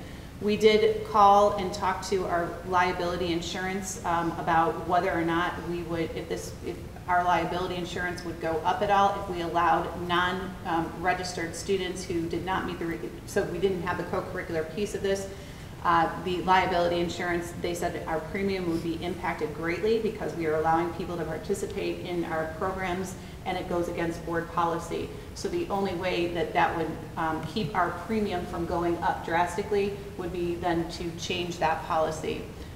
We do have, and I just found out today from Mr. Ziegler that the school in question where the student would be attending does not have a marching band. However, they do have a reciprocal agreement with another high school in the area where kids from that particular high school could go and participate in that other Catholic school's marching band should they choose to do so. So that is all the facts that I can give you around this conversation and laying out the scenarios with a bunch of different data points that we looked at to assist you in making that decision as to whether or not you would want to change your policy to include those co-curricular offerings to non-public and homeschool students that reside in our district. So doing a little research myself, there's a part of the marching band that doesn't march, like it's the front ensemble, at least that's how it was explained to me by the student, like the marimbas are there and the larger guitars. Sure. So they don't march, they're stagnant. So they would need to know the footwork. They are just right there. So again, the policy still would have to change. However, there is a part, there's only there's limited instruments that are in that portion of the band, but that doesn't march, is what my understanding is. Do you know anything about that? Or? Yeah, I mean, we have some of, I don't know what they're called, the glocks. Yeah. I think that's it's like marimba, yeah. a large guitar. We do have some very specific positions in the band that do not march. They stand in the front and then the marching takes place behind them. But it's, yeah. But it's still, yeah. Yes. It's not the typical instruments that Correct. the kids would play, and there's a limited amount of spots that are there. They're specifically for those instruments. Okay. And this individual would only be practicing Thursday night if we have Thursday night practice because it doesn't rain, right? And then they're going to know where they're going Friday.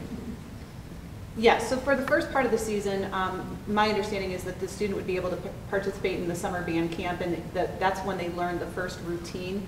The routines then change mid-season, and there's a whole different routine that is learned then during that course of that day of that instruction, and then reinforced on that Thursday evening. But and all the other kids marching have to go through class and everything, do all the rest of it. My understanding is that the student would be still participating in like a band at their school, so there would still be instruction on the instrument taking place, but not instruction on their instrument, but not necessarily, with our band to practice those routines. So there's actually a band at the school? My understanding, there's music instruction. Class. A band class before school. Not a marching band. And they do have an option of marching with a partner school. Correct. Yeah, I mean, personally, I see no reason to change our policy. I think it was a worthwhile effort to go through and find out all of this information. I mean, the reality is that this family is a tax-paying family in our district, and they're choosing to send their student to another school. And our tuition at our school is what, $11,000, $12,000. I mean, in essence, we don't have to provide service because a family is choosing to send their child to a separate school, which is their prerogative. So I was kind of looking at it like, is there a way we can do this, right, to accommodate somebody who really wants to be in band? The liability thing is where, where I'm stuck on. If we didn't have to change liability and have an increased cost to the district to change the liability, I think it would be easier to consider an exception, possible policy change. And also how much exposure there is. So now you've got yearbook, MIM, and marching band. You've got certain number of students that are in other schools that could potentially take advantage of if the board made exceptions. I think it was worth exploring, and we did put an effort into it. But at the end of the day, the increased liability costs, are problematic. I don't think it's worth it. Let me understand something. Can I understand something? Sure. So the increased liability cost comes if you don't change the policy. However, if you change the policy, then there's still an increased liability cost? That's not the way I understood what was said. Yeah, the liability, the increase in your liability is because you're going against your board policy. That's what it is. So if you change the policy, Okay. which the board can do, you could also, in my thought, and I just, you know, I'm sorry, I don't want to cut you off, but in my thought, you know, first of all, this is a taxpayer. The policy is meant as a guideline. We can change it if we want to. We've changed other policies where we added a case-by-case basis, which helped us, you know, for when we had, I know I never say it right, the tuition base. And so we felt concerned that, you know, and we've done that. We've done case-by-case where, you know, people would like to come to our district and we look and see, you know, what they're coming for. And I see this as no different. If I wonder if I put that line in, which we still have to run by Pat Corbett, but if we put that line in case-by-case basis and we add co-curricular, you know, and the thing is there is a spot in the band where the child could not have to march. You know, we're trying to accommodate taxpayers, and that's really what, you know, I want to recognize, that these are people, although choosing to go somewhere else, they're paying taxes, and so they should have opportunity as well. But isn't the instrument, the whole idea is for her to continue with the instrument? And what is that instrument? Is it an instrument that marches? And if it is an instrument that marches, I mean... Yeah, you're asking the band director to... Yeah, well, but I'm trying to get my head around what are the obstacles? Is this person cannot go to the class that she needs to go to? She can have the instruction at her school. Ohio, so there's also two other points. So Ohio law does not allow one student to be enrolled in 2 schools at one time. So there would be no way to enroll the child here at our school because that's not permitted by Ohio Revised Code. It wouldn't even take an EMIS. It wouldn't even allow that to happen. So the student would simply, could not leave that school where they're at to attend our marching practice, which happens during the course of the school day from any time from like 10 in the morning to 1 in the afternoon. That's when the majority of the band practices their routines. So the only opportunity would be to come on those Thursday evening practices for the marching band. I just want to remind the board too that again, your decision, but to change your policy and add co-curricular, you also open up the exposure, as Mark was saying, for us to lose other students, because there might be other parents that keep their kids here strictly because our band program is so amazing and they want their kids to participate.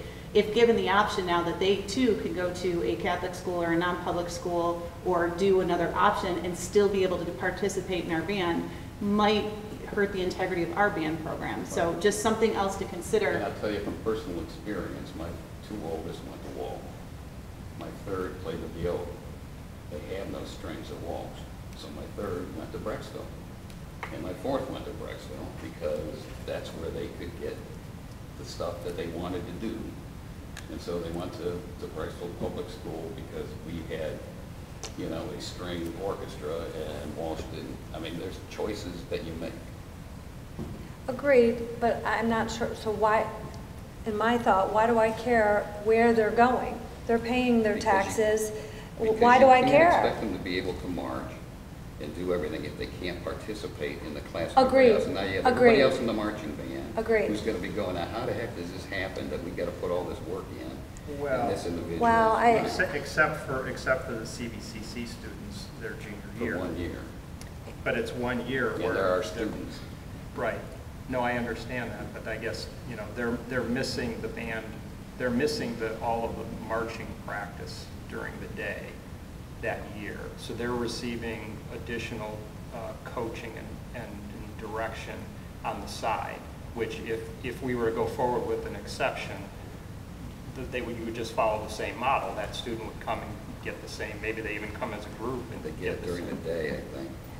Part of the day they're here. Well, I don't think they do, Mike, not their junior year. Well, I just have to pipe in because one thing that hasn't been discussed yet, I am very much an advocate for inclusion, and I generally don't have a problem with it, but we're going to have to change our policy, and other MIM and yearbook will also be affected, and we haven't even gotten the input of the teachers that are involved in MIM and yearbook. And I realize this is just one student, but because we have to change the policy as a whole in order to get over this insurance issue, I feel like we shouldn't do that before we ask the other teachers who will be involved. I think and yearbook, affected. don't all high schools, these other high schools have a yearbook? And in some cases, in many cases, they do. Okay. And they have a choir program. I don't know if it's a dance, ours is more music and motion, it's more of a dance choir. But they all had some type of other programs that they could participate in as well.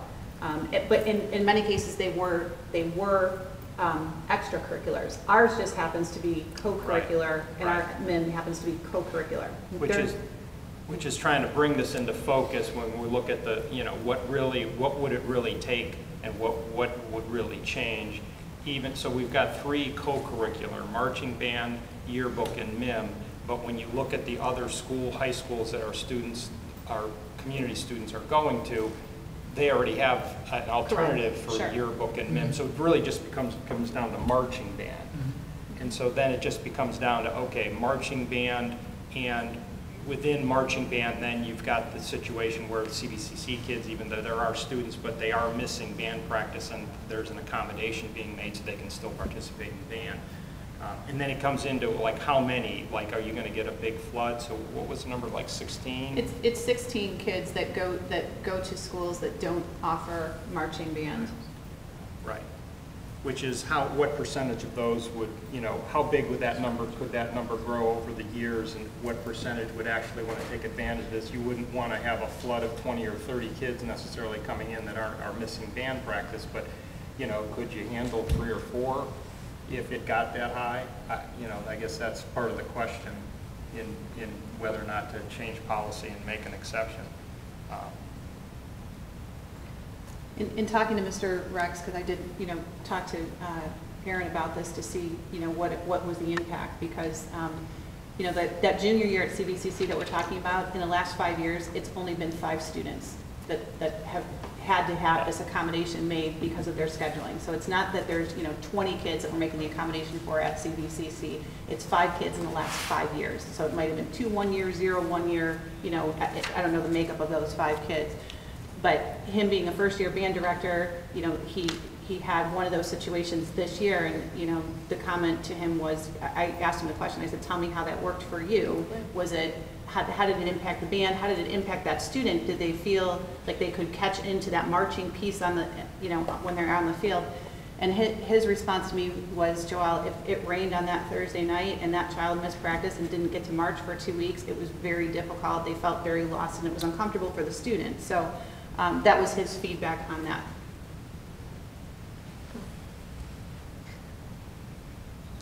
Well, in my mind, I want to provide as much opportunity as I can for all students. And the thing is, in 9 years, we've never had anybody ask us for this. I don't feel concerned that this is going to open up a whole situation. Now, the thing is yes, it might be difficult on the student, and the student may get there and say, this isn't going to work out, or the parents get there and say, this isn't going to work out. But I feel like we should explore the idea that, this is an opportunity for a taxpayer to see Brecksville schools, and maybe, the other flip side is maybe the child does want to come to our school. That's another flip side, okay?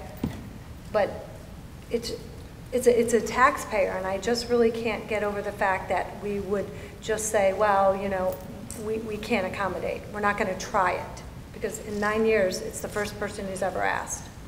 Well, I would tend to agree with you that if I had to bet, I would guess that if we granted an exception, there would be very few students going forward that would take advantage of it or would look to, because you're still talking about going to another high school and then the parent then having to, bring back for band practice and games and be disconnected from the high school they're going to. So I don't know that we're talking 16 students now, so whatever, if that number kind of stays constant, how many would actually say, yes, I want to sign up for this, I want to go to the board, you know, because this would be written in as an exception. Case by case. So do I want to present to the board my case, see if they would grant the exception, then if they grant the exception, then I've got to, you know, do all the follow through with it. And, you know, how many students would do that? How many families would do that over the years? Would you really get more than one or two?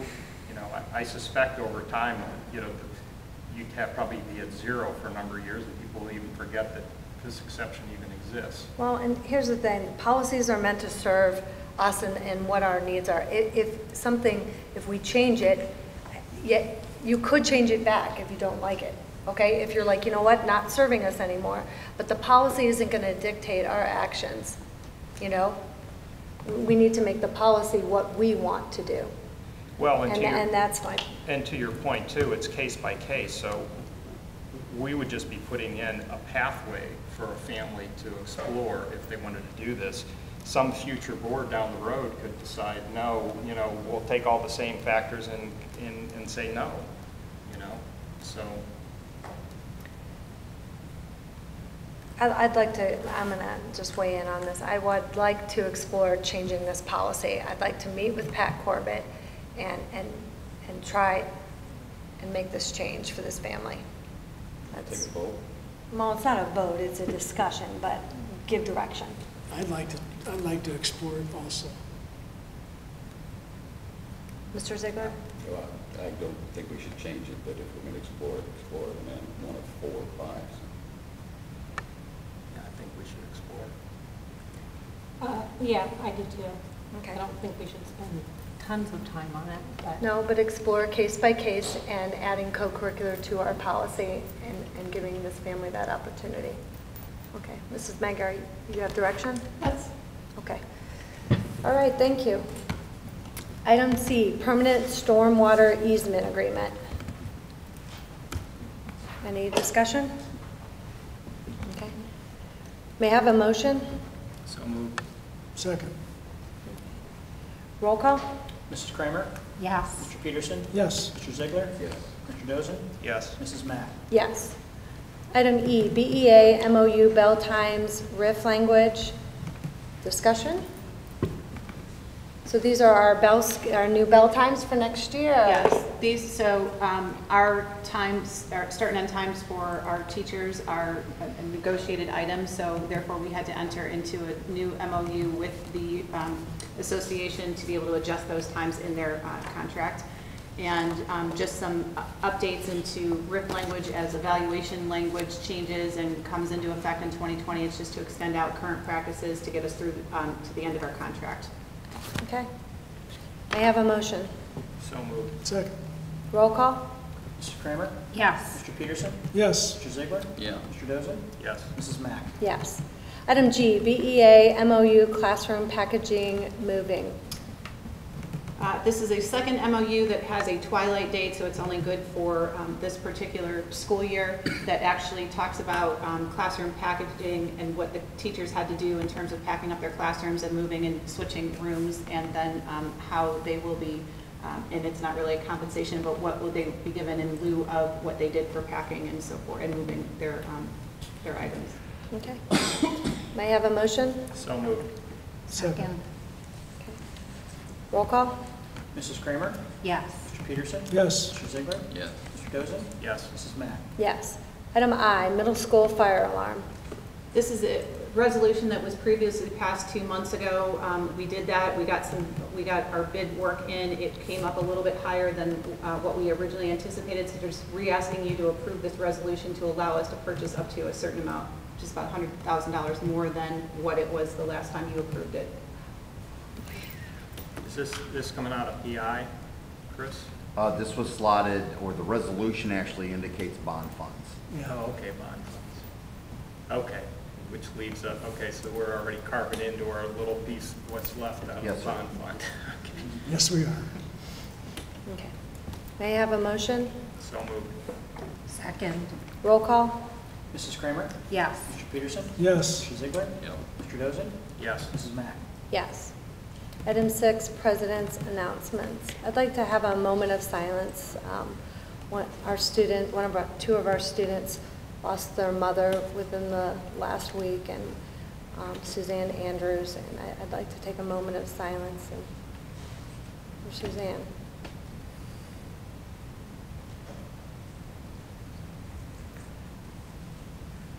Thank you. And if Suzanne can hear us, we've got your kids. Don't worry. Okay. Item 7, community communication, hearing of the public. Does anyone wish to be heard? Okay. Moving on, item 8, board member committee reports. Here we go. We have financial liaison audit committee. Okay, permanent improvement committee. No, not that. Okay, board policy committee. I think we're going to be meeting. I think we are when Mrs. Magar gets back. Okay. All right, item 9, district committee reports. We have transportation appeals committee. Not be any of those.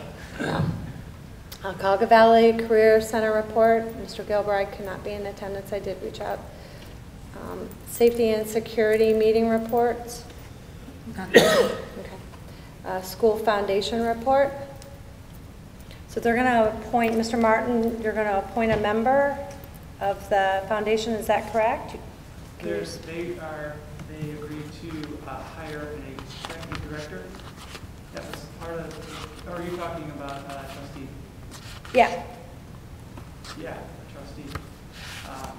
That was decided at the retreat. Okay. Right, and what happened at the retreat? You said go ahead, you were starting to give us a summary. Well, yeah, I was going to give a summary, but I wanted to start off with some really positive news, and she's going to be embarrassed because I'm going to give her a huge shout out right now.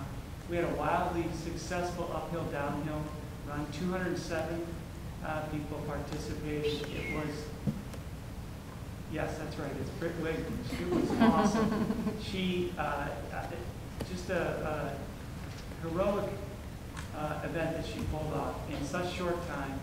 We got the city to support us. We got 21 closed down, northbound. It was a wonderful event. That was the first Saturday after school let out. It was just great. And everyone came.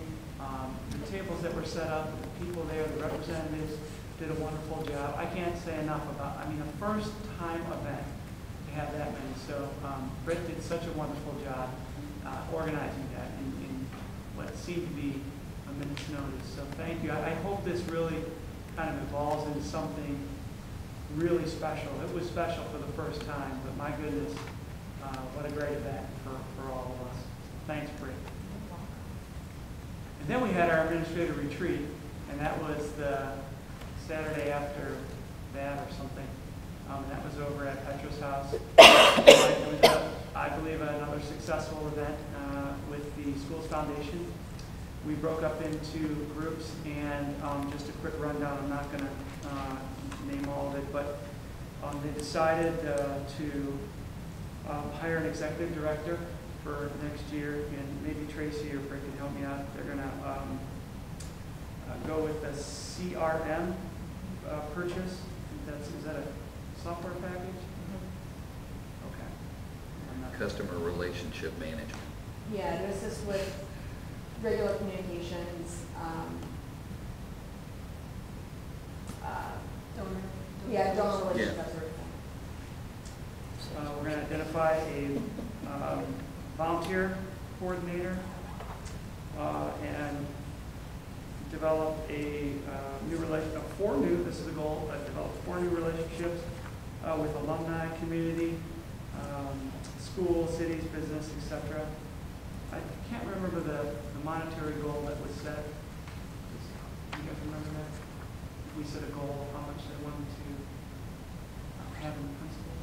Well, we set a reaching goal. It's pretty lofty, wasn't it? Yes, and it was like a $1 million endowment. Yeah. So we're going to start checking. Yeah. And once the strategic plan becomes finalized, we are going to develop a document to coincide with the district initiatives and strategic plan so that we're more in sync. And that's about it. All right. Thank you very much, Mr. Martin. Item 10, Superintendent's Announcements.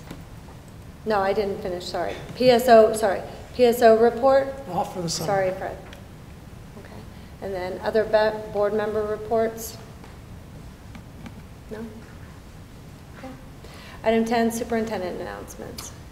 Just want to remind everybody about Brexville's Home Days. We're doing a Central School open house during that, 5 to 7 on Friday evening, 12 to 5 on Saturday afternoon, and 10 to 12 on Sunday. We will be doing a cookout on Saturday, hot dogs, hamburgers, and all of the fixings that go with that. We're doing coffee and I think cookies on Friday night and donuts and coffee on Sunday. We have also created a little commemorative beverage coaster that has a picture of Central School with its start and end years and our saying on it. So we only ordered 500. So if you want one, better be one of the first 500 people to come. I sound like I should work in an Indians game right now. Be the first 500. So we have these coasters that we'll be giving away, and it's just going to be a true open house. The school will be open for people to walk through. There will not be guided tours of any kind, but certainly some of the memorabilia is still up there. There's also a public auction that's going to be happening. We've identified a couple areas within the building where we have items in there that people can do a private bid auction. So if there's something that you see that you want, you're going to put in a bid for that item and hand it to the person who is manning the bid table, and those items then will be given out after to the highest bidder that following week. So that is open to all public and anyone that would like to join us for that. So did you come up with the bid list, the list of items to be bid out? There's a list of items that is on the website, government surplus website. Okay. So if you saw the flyer, that's being advertised as well. But if you show up and you walk through one of the rooms and you see something you want to put a bid on, you can just here's why I it. just want to point this out, just because I saw something like this happen in another district. And did we talk to our teachers and make sure that some of those items, for example, I saw somebody's kiln on a bid site and it got, purchased obviously at a very reduced rate, and that teacher wanted to keep it. So did this list get run by our teachers that they said that they did not want these items? Or are they not those kind of items at all? I didn't have it run by the teachers. The building principals would have run it by the teachers. Did that? Are we sure of that? Because the teachers are the ones that are discarding it. So that's the building principals are identifying what the teachers don't want. Okay. For public auction. Okay. So we're sure that that happened. And the reason why I'm asking is I can tell you that there are hurt feelings at another district that I'm at. So just to make sure that nothing's being given away. I am sure that I instructed the building principals to make sure that only items that were not desired by their staff were put up for auction. Okay. All right. Next item, we have 11, Superintendent's Consent Agenda. We have A, Certified Recommendations, B, Classified Recommendations, C, Supplemental Recommendations 2018-2019, D, Supplemental Recommendations 2019-2020, E, Andrew Numbers 2019-2020 Agreement, F, Miles Rapkin 2019-2020 Agreement. Sorry, Miles. G, approval of superintendent's consent agenda. May I have a motion? So moved. Second. Okay. Any questions? Okay, roll call. Mrs. Kramer? Yes. Mr. Peterson? Yes. Mr. Ziegler? Yes. Mr. Doza? Yes. Mrs. Mack? Yes. Prior to moving on, Mrs. Mack, if I may, I'd like to introduce you to our new, after you just approved him, our new assistant principal at the high school, Mr. Kevin Jacob. If you can stand up, please. Oh, and your family was here as well. What nice. They're on their cell phone, no more. Thank you for the opportunity. I'm very excited to serve the community, and especially start working with the students as soon as possible. So can you tell us a little bit about yourself? Sure. I'm a graduate of Ohio University, there we go, that's good. Where I actually started my teaching career at the Parma City Schools. I was a graduate of Normandy High School. where I started teaching. It was an assistant principal for their year, and then had the great fortune to go to Bay Village at Bay Middle School, where I served as an assistant principal for 6 years, and then had the good fortune of having a great chance to go work in Independence as the middle school principal for 3 years, and then I spent the last year at Buckeye High School in Medina.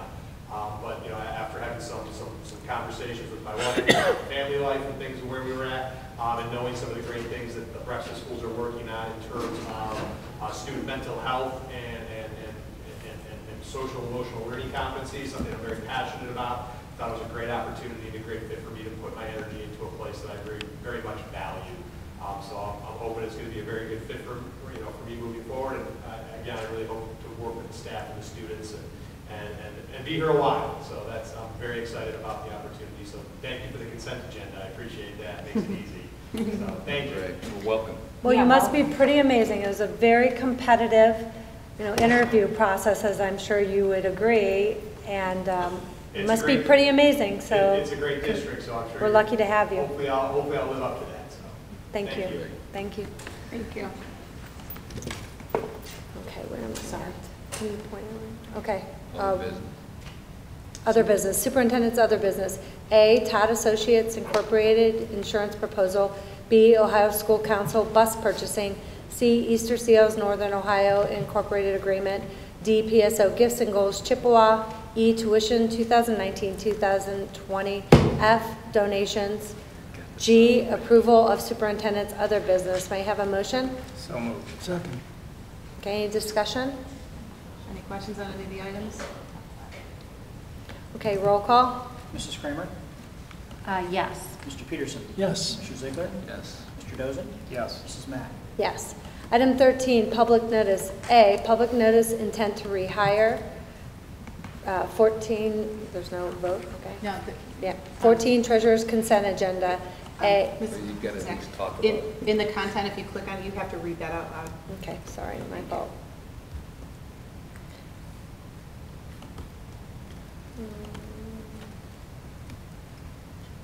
As required by ORC Section 3309.345, the Brecksville Broadview Heights City School District Board of Education hereby gives public notice that Mrs.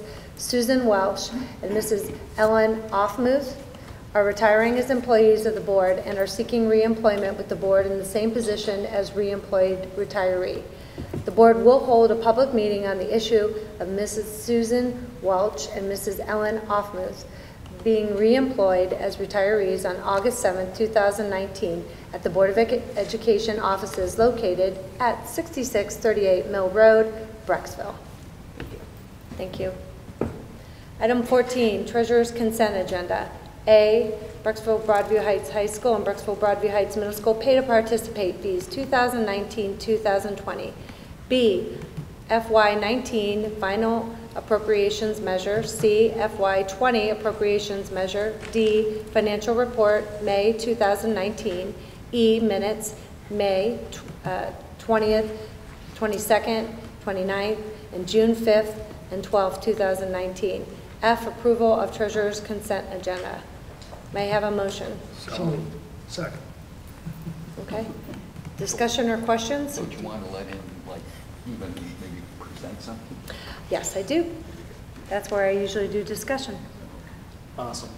Well, pay to participate, basically, there's an annual setting of the fees going into the 19-20 school year.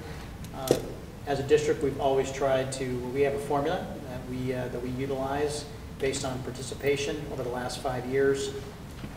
The actual stipend for the advisor or the coach, depending on whether it's a sport or a club, as well as transportation costs. So that's basically what goes into the actual cost that we do try to pass on as part of this, the reason for the pay to participate.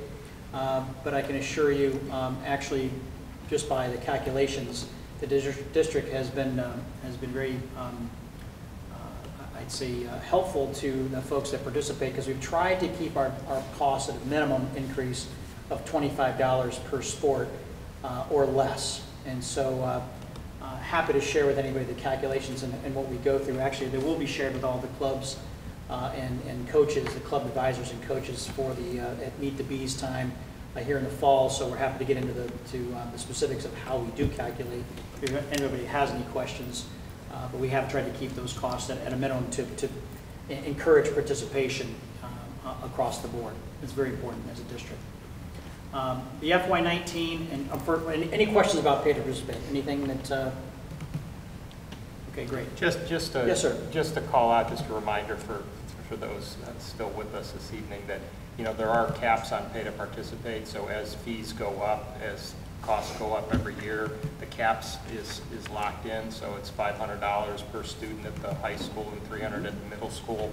So, you know, as families have to bear some of that burden of the cost increase, if they hit the cap, then everything else after is no cost to them. Okay. Great, thank you, Mark. The FY19 and 20 appropriations is a brief comment. The 19 appropriations final at the beginning in September when we set the final appropriations, they were right around $49.7 million. The final appropriations, which really is just is a budgetary number, it's not actual money spent, it's just an appropriation, ended up at about 50.4, so a $700,000 increase in appropriations, just for conversation purposes. The FY20 appropriations measure that we've set, will be looked at and finally approved if we do make any changes between now and September board meeting. So this, I wouldn't quite call it temporary, but it really is because it allows us some time between now and the beginning of this new school year to make some changes and with all the things we have going on. The way I figured that is I utilized the forecast, which does project about a 3.94% increase over prior year, and that's what we set the appropriations, and they kind of fall out as we see that increase. So that was the rhyme or reason of the formula that we set for the upcoming school year. The financial report for the month of May really is pretty self-explanatory. It's really the first month following the May forecast update. Nothing too earth-shattering. We did actually receive an unexpected Bureau of Workmen's Comp rebate, which I think was for the fiscal year 15-16. Could have been 15-16. I think I got it right. And then also we received a Medicaid reimbursement and interest of dividends. So on the revenue side, those are some unexpected because we really don't get tax money in the month of May or any other biggies. But if you look at the expense side that offset that revenue, we had some higher than expected legal fees. The salary and benefits were about a wash, give or take $11,000. But we had some unexpected, or I should say unexpected, higher than expected. And really what I do is I compare it to last year's period in time for the month of May. And since we only have 1 month into the new period before the October update, it's only 1 month. So we had some equipment purchases at Blossom Hill, high school custodial and bus business services, as well as out of the transportation garage. So nothing too earth-shattering. I know, Mark, to answer your question earlier about how much cash we have too, I would reference you to page 8. So it's a little bit above the numbers that we talked about. We're probably, again, we have a healthy cash balance, which includes our operating payroll as well as some investments that we currently have with Meter as well as First Federal. And so that does not include any of the other long-term. Any questions about this month's financial report? Great. Thank you. Okay. Roll call. Mrs. Kramer? Yes. Mr. Peterson? Yes. Mr. Ziegler? Yes. Mr. Dozen? Yes. Mrs. Mack? Yes. Item 15, closing items, announcements. You announced our big home days, so that's our biggest announcement. Plus our next meeting is August 7th. Okay. Yes, we've changed it. We do not have a July meeting. Correct. But we have one, it's in August. It's in August. All right. I do have one question. Just whatever happened to the OSBA school bus research? The gentleman who was here back in April? He's still working on that. Oh my goodness. Well, so the work that was being performed for this fall he reported out on, that he reported out on. So he's working on for 2 years from now for when we consolidate. Right. Okay. And I've seen his work. It is extensive. Okay. With multiple options. All right, being so presented. it's in process. My guess is, or intention would be, it would be presented at the August 7th meeting. Okay. Did we, Chris, did we ever feed him our new bell schedules? Yes. Thanks. Okay. All right, may I have a motion to adjourn? So moved. Second. Okay, roll call. Mrs. Kramer? Yes. Mr. Peterson? Yes. Mr. Ziegler? Yes. Mr. Dozie? Yes. Mrs. Mack? Yes.